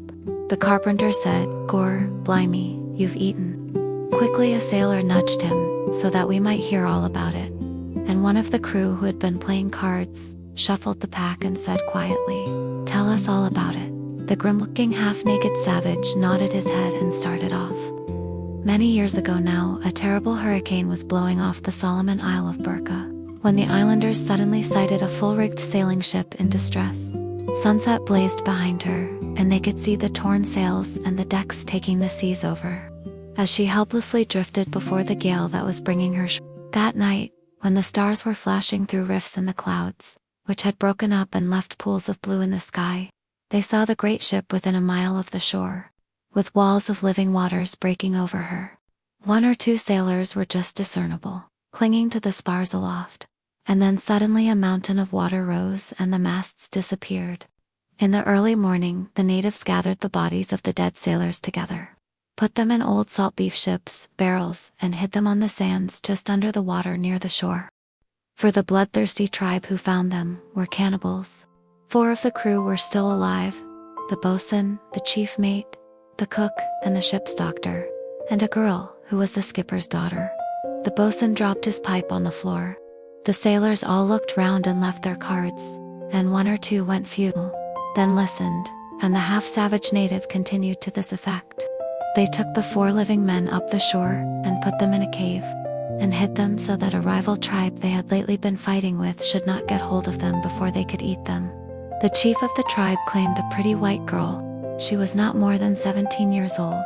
They took her up to the stronghold, made a big festival fire, and had a feast from one of the dead sailors who had been washed ashore, while the whole tribe sat squatting in a circle, watching and waiting while the flames of the fire flickered and hissed. The white girl, tied to a cocoa palm by the hands, looked round at them all with staring, frightened eyes. Then the hideous cannibal chief caught hold of her, and told her that if she would be his wife, he would save the 4 white men who were alive in the cave. For a while they could not stop her screaming, and then she looked up at the chief and said, "Bring me the white men first." And he shook his head and said, "No." Later, when they were eating and dancing wildly round the terrible fire, another chief, of a tribe inland, came suddenly out of the forest close by and joined in the feast. When he saw the white girl staring, tied to a palm just behind them, he looked at her longingly, and offered to buy her from the first chief. I was a young man then, about 20 years old, and I had been a servant off and on to the white missionaries, who lived 20 miles away round the coast. I made up my mind to steal away at daybreak, and tell them about the white girl and the 4 sailors in the cave. For that old chief who had come and tried to buy the white girl was a bloodthirsty cannibal, and he only wanted to buy the girl so that he could eat her. It was well known by all the tribe that he loved the flesh of women, and would risk his life to eat a white girl's breasts. In the shadows by the trees, she still sat, with her wildly staring eyes, appealing to the glittering eyes of the chief and to dumb heaven. Most of the tribe squatted or lay at full length round the dying fire, their hideous appetites satisfied and their bellies distended. I saw the 2 powerful chiefs stand arguing, and then the chief who longed for the white girl turned away from the other and looked with fierce, hungry eyes at the shivering girl a moment, ere his dark, naked limbs strode away into the forest. My heart leaped with joy as I saw his big form go. I felt that I could now easily save the white girl, for I knew that white men were brave and would come directly I arrived before them and told them all that had happened. Walking as near as I dared to the white girl, I spoke to her in English. I said 4 words only: "I see white men." I could not see her glance, as I dared not look her way, for the chief sat close by, rubbing his chin and grunting sleepily. I sat myself down by a tree and slept, thinking to go off and get help before the day broke. Suddenly I was awakened by a great noise of shouting and running. I jumped to my feet. The tribal chief was lifting his war club and dashing it to the ground to ease his terrible rage, and then crash! He smashed the sentinel's skull. It cracked like an eggshell. The man had slept instead of watching. The white girl had gone. At first I was delighted, for I thought she had escaped, but instead of that she had been carried off by the great girl-eating chief.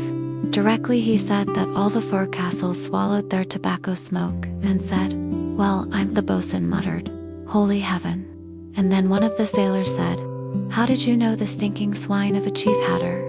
We all somehow listened hopefully, for the overseer looked so earnest, and we did not want to think we were hearing the truth. A yarn was all right, but this made the hands restive and the eyes blaze.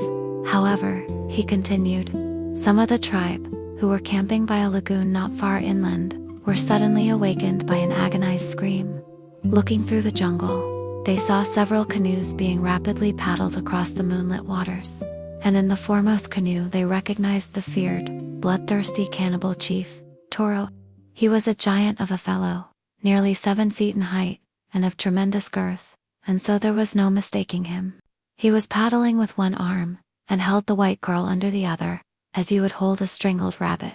"Lummy," said one sailor, as 1 or 2 others wiped their perspiring faces with their red handkerchiefs, listening as they held on to the stanchion in the middle of the forecastle, while the tramp steamer rolled and pitched along across the Pacific, heaving at intervals to the heavy Vel now," muttered the Norwegian cook, as he sat on the side of his bunk, taking his trousers off. The Solomon Islander continued, "I was young then, and could run with the swiftness of a horse, and, knowing that there was no time to lose, I never stopped once, as I ran across country and round the coast for miles. At length, about midday, I arrived at Tuka village, which is on the coast. Rushed up the shore and thumped at the door of the first white man's bungalow that I saw. They all came rushing from their houses when they heard what I had to say. Directly they heard all, they rushed back to their homes and got their guns and revolvers. And in no time were all astride on horseback, galloping across the country. At sunset we arrived at the village where the caves were. I was brave, for I knew the white men would protect me, so I led the way at once to the caves. But we were too late. They were deserted. The sailors had been taken away. At once, the leader of the white men, who was a big man with a heavy gray mustache, shouted to me that I should take them to the spot where they had eaten the sailor. Quickly I ran on in front, and they all came behind, their faces stern and white-looking. When we reached the place they said nothing, but all quietly tightened the reins of the horses, and then, dismounting, crept together to the edge of the forest. The white man who led them made a terrible oath when they all peeped through the bamboos, for the savages had just clubbed 2 of the sailors, and a great fire was blazing in the middle of the cleared patch by the huts, and not far off from the dead bodies, stood the chief mate, bound hand and foot, waiting to be clubbed too. The white men hesitated one moment, then rushed across the cleared patch, firing their revolvers. Several of the natives fell dead as the tribe scampered off into the forest. They only saved the chief mate out of the 4 men who had survived that shipwreck. They burnt the village to the ground and buried the bodies of the bosun and the cook. Not far from where the fire had been, they found some shriveled clothes and a small peaked cap. In the pockets were some little medicine vials, and, close by, the ship's doctor's feet still in his boots. I told them about the ship's salt beef barrels hidden under the shore sand. They dug them all up and took the bodies miles away and buried them. The skipper's daughter was never heard of anymore. About 2 years after that, High Chief Toro, who stole the white girl, became a Christian, and taught the native children Lotu songs in the mission rooms. I went and lived with the white men at Tuka. They gave me good clothes, and I was their servant, and found them good and kind masters. "Clear out of this, Foxley, you're a godson of a cannibal," shouted the bosun directly the overseer had finished.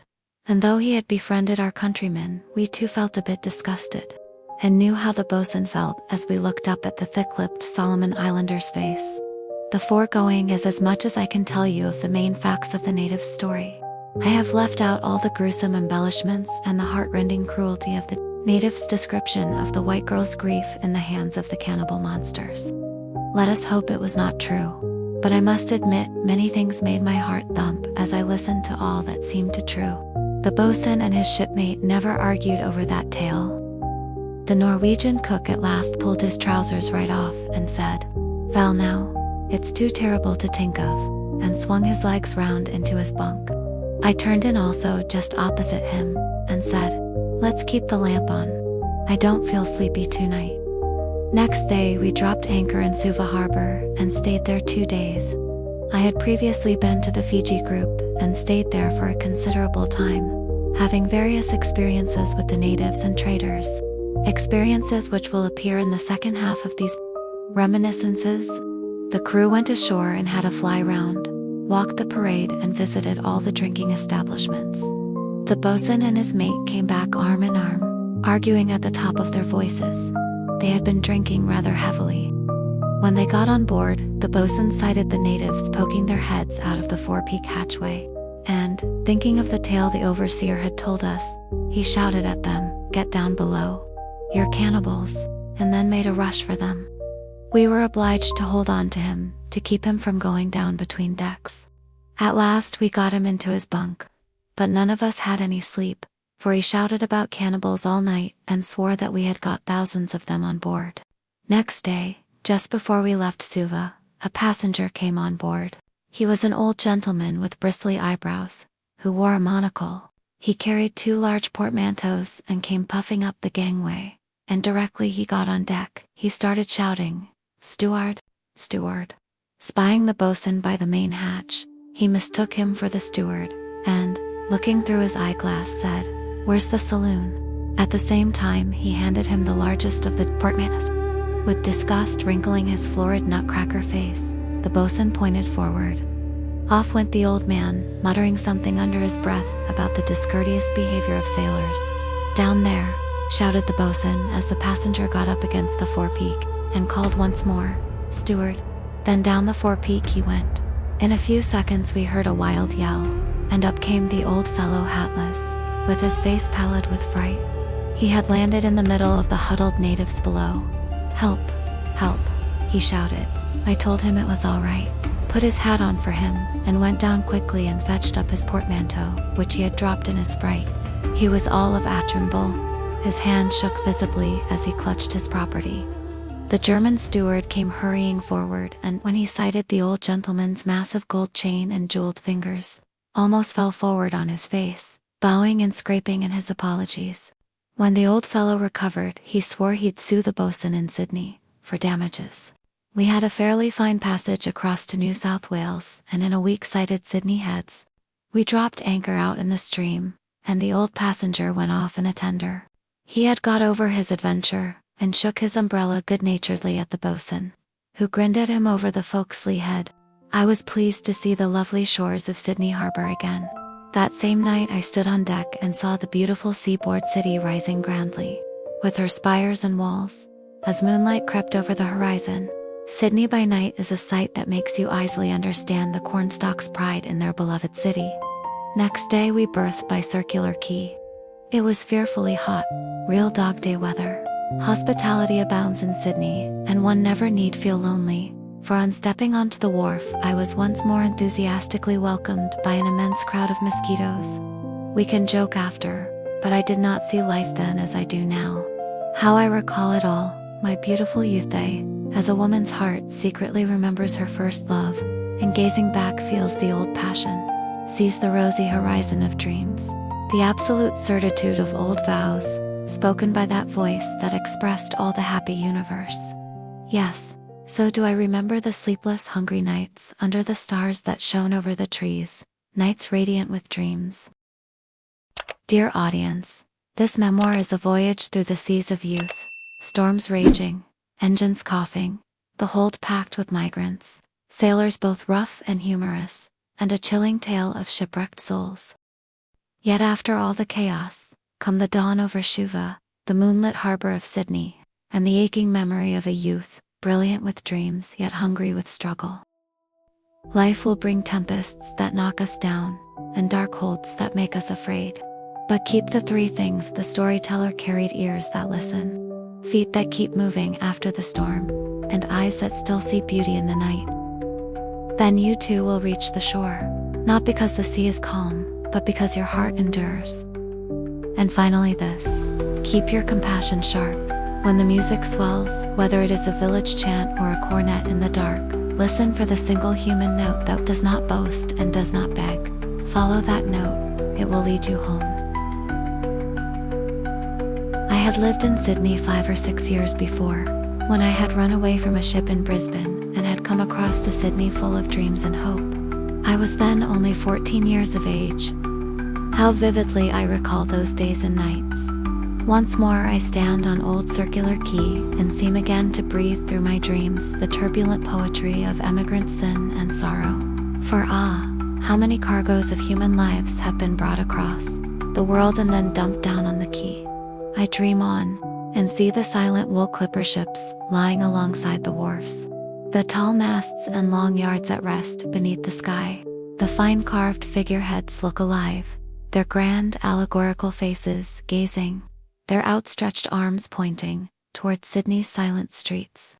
They seem to express dimly to me some substance of great poetic thought, as though I stood on the mysterious shores of the heaven, whence those spiritual minds that conceived them drew their inspiration, when with creating brain and moving fingers they carved such sad, wonderful faces, faces destined to be exiled for years on voyages across wild oceans. I am a boy again, and I'm thrilled with such a feeling as a poet has when he treads visionary worlds and forgets his sad reality. How happy I feel as I move along in the white moonlight from wharf to wharf, gazing on each wooden ship and wondering on their past voyages, what seas they crossed ere I was born, and what the seaports looked like when they came sailing down, with weather-beaten sailors staring from the forecastle head. How distinctly I remember it all. I cannot move from one ship's side. The figurehead is that of some beautiful goddess with a crown of bronzed hair, wherein a dove flutters. Her face represents, exactly, my romantic ideal of all the tender beauty of woman, as I dreamed of it in my early boyhood. It is a beautiful face. I gaze from the wharf at it with fascinated eyes. All is silent except for the plomp of the waters against the ship's side as the tide ebbs. Still I gaze at her praying hands. As with wide-opened eyelids, she stares across the moonlit quay at the sleeping city. I went back to my room and dreamed of that perfect face. So strangely was I impressed by its beauty that I felt a longing to find some living type resembling it. The next day I walked up the Sydney streets and earnestly scanned the faces of the colonial girls. None of them seemed to me as beautiful as the thought of the artist who had fashioned the perfect outlines of my figurehead. The next night I went down to the quay and gazed once more at her, and then again the following night.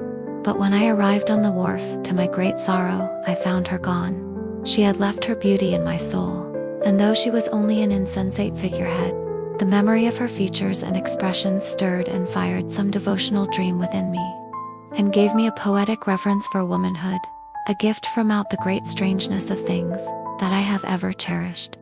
Often in seaports, on my travels from land to land, my comrades wondered why I stood a moment and gazed at the silent sailing ships by the wharf.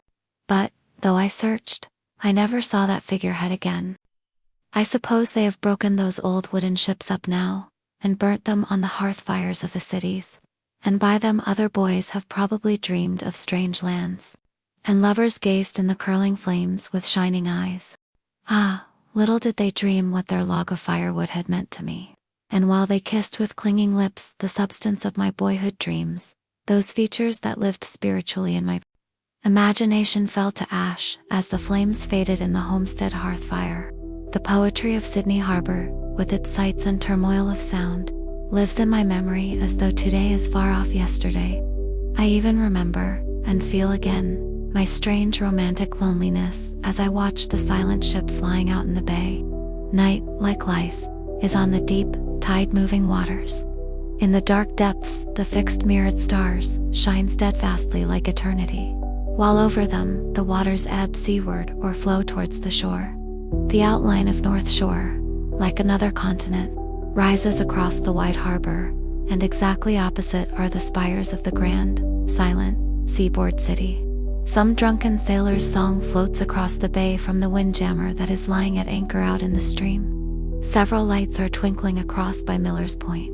The Orient liner, the giant aristocrat of the quay, is agleam with shining portholes. Her funnels belch forth smoke that ascends to the silence. We creep by 3 homeless men and a boy looking for a place to sleep. Our shadows suddenly hurry on with us, as in the moon's gleam we spy the quartermaster on watch at the gangway. No hope there for us, we think. So we go round to the anchored ferry boats and leave the great liner behind. She's off for England tomorrow, dear old England.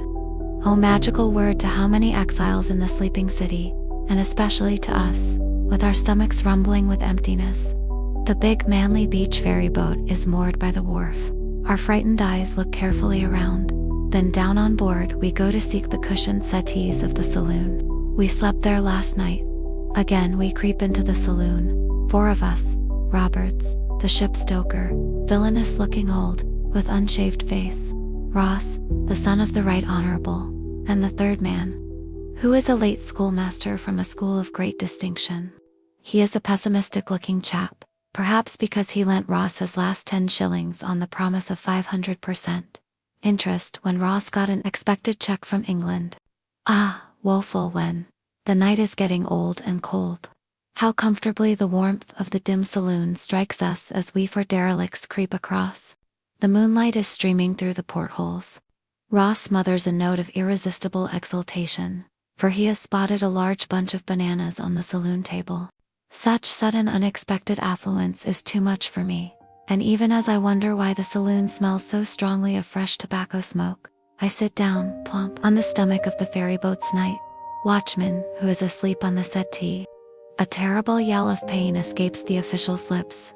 Like 4 shadows in one headlong leap, we cross the saloon and rush up the gangway. How we scampered across the key space and then rescued poor old Roberts, the stoker, as he puffed behind and stumbled on the curbside and fell with a crash. Under the trees in the domain, he sat swearing terrifically, but calmed down as we held his blood-splashed face up and examined it by moonlight. The schoolmaster lent his handkerchief of other days to stanch the blood.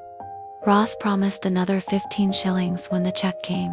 Then, under the big-leafed tree, with our heads pillowed on our coats or caps, we lay with our faces side by side to sleep. I can still see the many huddled derelicts under the gum trees of Sydney's Hyde Park. Disreputable old men and young men, good and bad. I watch by my chums on our big bedroom floor and hear the far cry of the wild animals in the botanical gardens sue, and smell the dew-damp leaves and domain grass. As dawn steals over the windless trees away back, beyond the horizon of more years than I like to count, some inexplicable kind of sadness comes over me as I look back to the lost splendor of my derelict days. How wealthy I was with all my youthful, unfulfilled promises, and what security I found in the hopeful, manly eyes of men who went down to the sea in ships. How I stuck to them as they yearned together, or sang till the shore cave echoed. The shanty was a paradise, filled with men of mighty deeds, as I gazed with the eyes of boyish inexperience at the stalwart, unshaved men from Frisco and London, and listened to the stories of sad self-sacrifice, or great deeds on land and sea, performed in the valiant imagination of those wonderful brains of the world's worst men. I often wonder what I have missed through the inherited taint of vagabondage that is in my blood. Should I have been happier and gained some wealth had I gone ashore in some far country, scorning vagabonds and marching down the track on honest feet, like some Dick Whittington, looking for the lights of some distant city, with my violin slung beside me? I doubt it. If one is really honest, one is sure, someday, to trust the wrong man through not being dishonest oneself. But to go back to my reminiscences, at the moment when I arrived in Sydney from Samoa, I did not stay in Sydney very long. I had 3 or 4 pounds in my pocket, and did not want to get stranded. So once more I looked around, and was lucky enough to secure a berth on a steamer that was going to New Zealand for a cargo of meat, and from there to London. I got a job down in the engine room, as a kind of snowman to look after the refrigerators. The chief engineer was a terrible pig. He was a Dutchman, and gave me no peace, but made me paint the lower deck iron roof. We eventually had a fight, and I received a black eye which took a considerable time to cure itself. I made up my mind to leave at the first opportunity. I smelt the freshness of the seawater and tar when we dropped anchor in Oriental Bay. After the first old loafer who was always waiting in every colonial seaport to say this is God's own country, had said it, I looked about. Oh, the splendor of those days, the glorious homelessness and the thrilling uncertainty of everything. I stood on the wharf with my violin in my hand, and, though I was almost penniless, I felt like a monarch gazing on his multitude of toiling subjects. Ships of many nationalities lay alongside discharging their cargoes, and the crews mingled with the crowds of embarking or disembarking passengers, arriving from, or bound for, Australia, China, Japan, India, in fact everywhere wealth and poverty massed together. I saw white faces, black faces, yellowish faces, mahogany faces, glittering eyes, blue eyes, black eyes, bilious eyes, dantesque profiles, turbaned heads, thick black lips, expressing carelessness and humor, and thin cynical lips, also self-exiled, broken down sardonic-looking poets, authors and musicians from the British Isles. It seemed that the drama of life was being enacted on that wharf, with its hubbub of uncouth voices, Hindu men and women with rings in their ears, multitudes from the Far East, South and West. A kind of miniature parade of existence. Airtime's hand swept the whole lot like pawns off the board, it seemed to me as I watched them embark on the ships to go seaward. I eventually secured a position as violinist in the orchestra of the Opera House in Wellington, and I had comfortable diggings with an English family. I think I should have settled down there, but, just as I got to like my landlady and her family, the old father made up his mind to go back to England again. This unsettled me, and I started off on my wanderings again. I got to know a man who hired concert halls.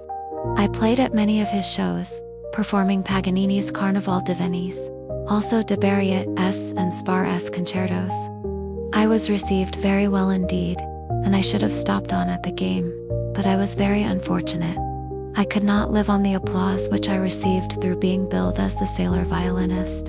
I wore a cheese cutter cap, at the request of my employer, who indeed tried to go on the same lines as in London, where foreign prodigies of 20, with baby collars on, appear.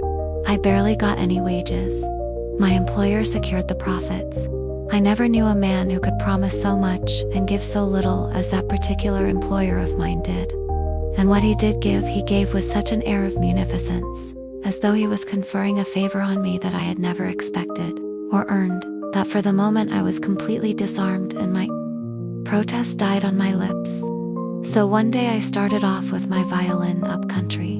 The turmoil of the crowded city streets, and my commercial inability, had sickened me of trying to do well. When I got on the lonely roads, the old nitrant fever gripped me. As I stood on the bush track, I saw the primeval forest trees all brightening in the sunlight, while singing winds, bending their tops, blew through them, and wings glittered where, overhead, flocks of cockatoos sped across the sky. At midday, tired out, I came across a small bush town. It was by a river where, on the banks, Maoris camped. I stopped there only for a day and night, and I lodged with 2 old men who lived in a small wooden house by a paddock. They were grizzled, retired shellbacks, not from the sea, but from the trackless bush. I unfortunately paid them for my lodging in advance, and they at once bought some rum and sat at their little wooden bench table yarning away till their mumbling voices seemed deep down in their dirty beards. As the rum fumes got more and more to their brains, they ceased telling me their experiences, grew argumentative, and, with fierce eyes, glared at each other till they fell asleep at 2 o'clock in the morning. The next day I heard from the farmer who lived in a shack just across the flat that they were always drunk, and that the whole bush town thought I was some relative of theirs who had come from abroad to see them, otherwise they could not think anyone would lodge with them. Once more I tramped off, and after doing about 10 miles, I put up at a homestead in which an Irishman and his wife lived. I was getting short of cash and was half inclined to sleep out, but though it was very hot by day, a cold wind had blown for several nights. I have quite forgotten the name of that little bush village, but I easily recall the picturesque Maoris who lived by a creek in their PA stronghold, a beautiful spot, sheltered by cherry trees. I played the violin to them, and 2 old Maori chiefs, aged and wrinkled, squatted, with delight beaming in their deep eyes, listening to me. They were tattooed with dark blue curves from their lips to their eyebrows, and some of the girls were also decorated with tattoo. The Maori women were very cheerful, and brought me food, fresh water, fish and vegetables. An extremely beautiful Maori girl, dressed in picturesque Maori style, sat on the grass beside me and sang as I played the violin. The surroundings were wildly romantic, and I must confess that I almost fell in love with her. I kept thinking of her eyes as I lay sleeplessly on the extemporized bed that the Irishman's wife had made up for me in a shed adjoining their homestead. I went across to that PA several times. Indeed, I stopped at the Irishman's all the next day and night. When I went, my Maori girl bade me goodbye, and then, with some little Maori children, she came to see me off, and crept by my side along the track till the PA was almost out of sight. Her eyes gazed earnestly into mine as she looked up to me. The wind fluttered her blue frock, and her wealth of hair were stuck crimson and white flowers. I seemed to live once again in the romance of my faded dreams of boyhood. How beautiful she looked as sunset deepened the mystery of her eyes. Gallantly I kissed her, and then, on the top of the hill, waved my hand back to her, and she faded away. And mad Don Quixote, carrying his violin, faded away also. Before it was quite dark, I sat down on the bush grass and played the song she had sung to me on my violin. I half wished I was a Maori and lived in the old days. I am sure I should have gone with a tribe of warriors and attacked that PA, and ridden off into the forest with that pretty Maori girl. I slept out that night. I did not fall asleep till midnight, but I made a small fire in my forest bedroom, and managed to keep warm. For I opened my violin case out and with some bush grass made a good shelter. though the slight trade wind on the weather side blew cold. In the morning I got up without bother, as I had slept all standing, had a wash in the stream just down by the gullies, and then tramped across the hills to where the smoke arose from a group of homesteads. I counted my money. I hadn't much, I know, but people in the New Zealand bush proved as generous to me as I had found them in the Australian bush a year or so before. As I emerged from under the gum trees, I saw that the village was a decent-sized place of some 50 houses. A main road separated wooden shop buildings, and just behind were the small homes of the population. I had slept late, and the sun was blazing over the forest trees and shining on the tin roofs of the township. As I went across the paddocks, the cows lifted their heads, stared at me, slashed their tails, and moved off. I heard the voices of romping children running about in the scrub of their fenceless gardens. Summing up my courage, I took up a position in the center of the silent main street. Only 1 or 2 shops had their shutters down as I stood erect and started to play the violin. I was a good player, and before the first strain of the sentimental operatic selection wailed to a close, the doors of all the shops and houses around me suddenly opened, and out came rushing the children, rosy girls and boys, and women and men, who gazed at me in astonishment. I felt like some Pied Piper of Hamelin, but the mare did not turn blue to pay a sum to a wandering fellow with a gypsy coat of red and yellow as I fiddled away. The bushmen and the whole population grinned, as though with one mouth of delight, and sunburnt little children rushed up to me with shillings and half-crowns as I moved along, and they behind me. I was well dressed. My gray suit was still new-looking, and my collar passably clean. I appeared outwardly to have a social standing that outrivaled that of my delighted audience. The vagrancy in my blood made me perfectly happy, and when the old storekeeper tapped me on the shoulder and invited me in, I accepted with alacrity, and without a blush, the breakfast he gave me. The little children's bonny brown faces looked in at the open door as I ate like a horse. Then they all screamed with delight as I tossed the cat to the wooden ceiling and caught it with one hand. By midday I practically owned the township, for I played in the houses and the children invited me to stop. When I went away and passed up the track, the whole population came to the end of the main street to see me go. They all waved their hands as I faded along the bush path. One never forgets those few hours in life when one has been really happy, and so I have never forgotten that bush township. To the thousands of literary and commercial vagabonds living under the guise of respectability, I give a recipe how to be happy in Vagabond. First, you must have a firm belief in God and be able to keep the belief to yourself. This belief will help you when each great scheme unexpectedly fails. For if you be a true vagabond, your schemes will only benefit others. Ere you go to sleep on the grass, look upon the forest about you as your bedroom. Examine the moon as though it were your lamp. Trim it so that the shadows fall glimmering through the trees onto your face, and keep saying to yourself, I am better off than anyone else. The world is certainly mine. In time you will believe this, and people will see the belief in your eyes and respect you. Be kind to little children you meet on the tramp, and write on your brain the wisdom they speak, for they are the cheerest of vagabonds. Avoid luggage, and throw away your conscience with all your unpaid bills. When you have cast your socks into the bush, place palm or banana leaves in your boots as substitutes. They are cool. I've walked for miles, quite happily in banana leaf socks. If you can possibly play a musical instrument, well, take it with you. At the worst you can pawn it. Never worry. And when you have no money, keep saying to yourself, there was no money in the world for millions of years before money was invented. Have plenty of tobacco with you. And when you sit under the trees by your campfire, recall pleasant memories only. Then the birds will serenade you cheerfully. And if you have a good comrade by your side, you will be as two kings. Your sentinels the stars, your domain extending to the skylines around you.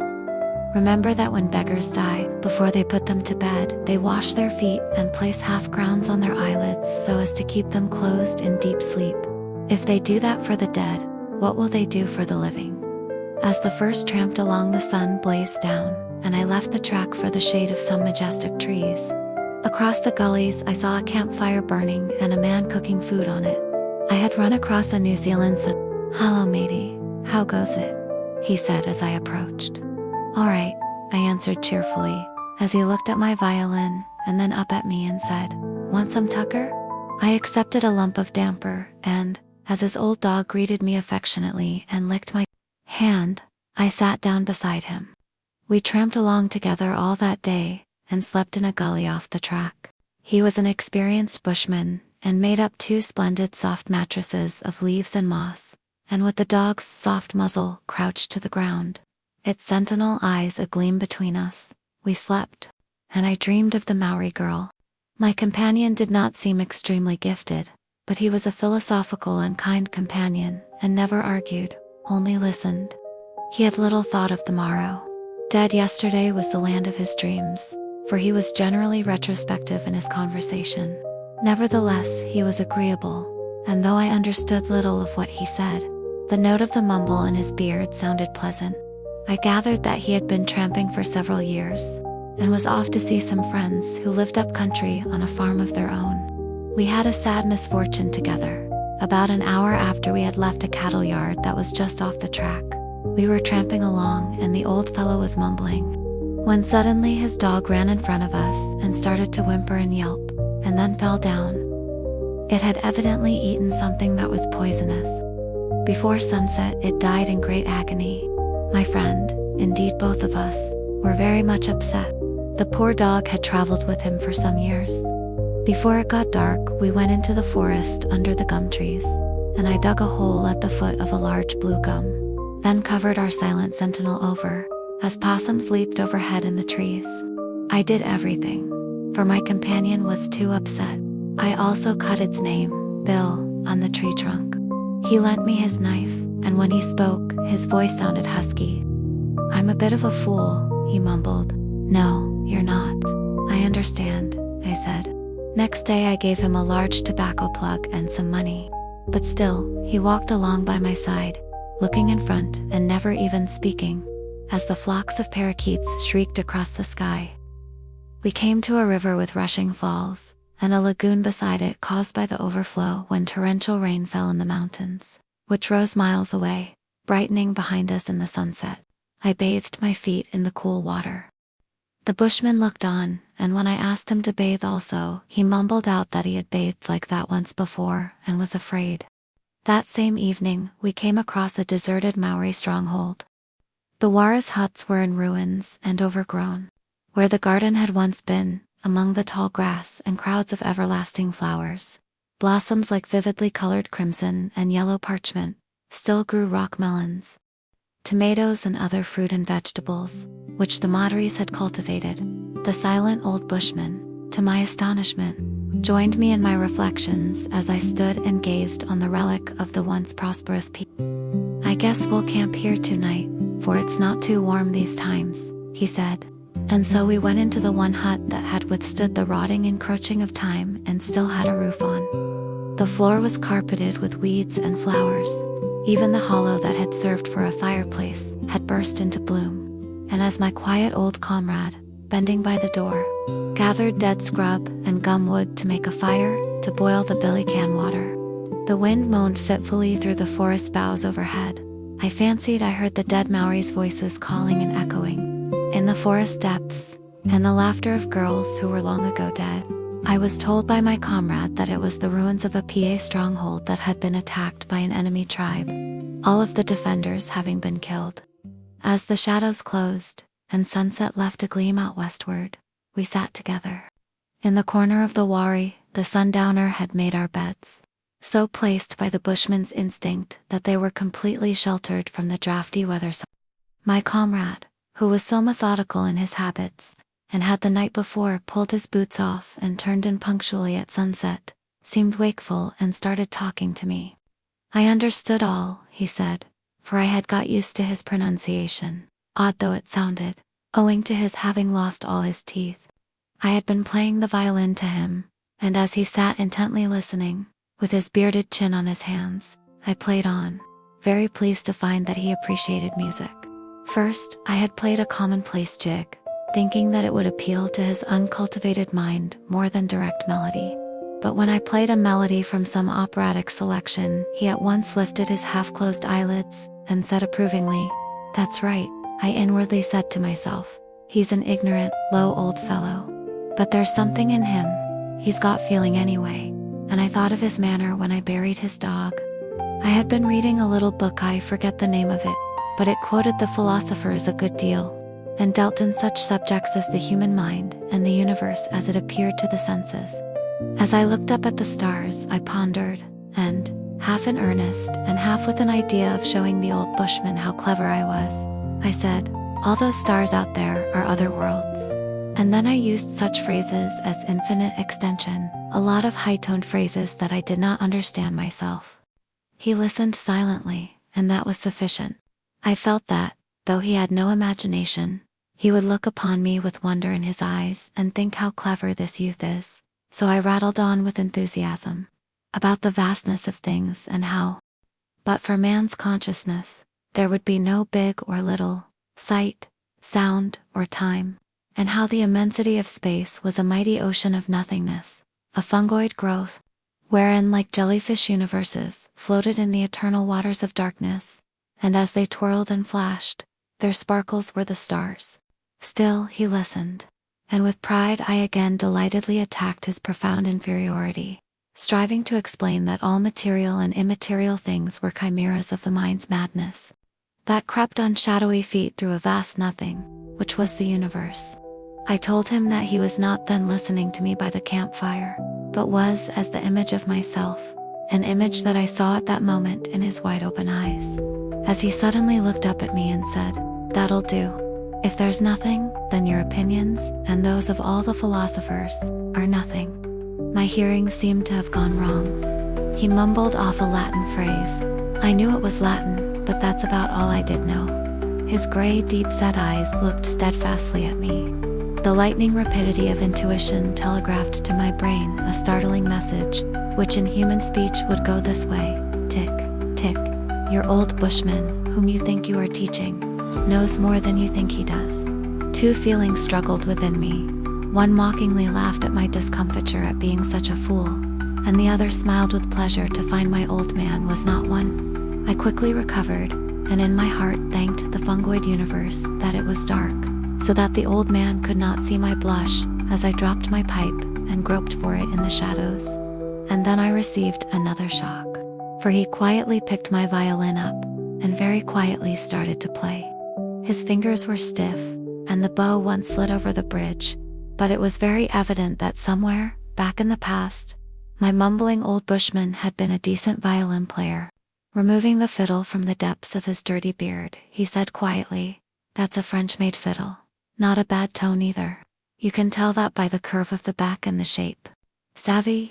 Then he held it up in the moonlight and, moving his wrinkled finger along the fine curves of my violin, laid it down beside me.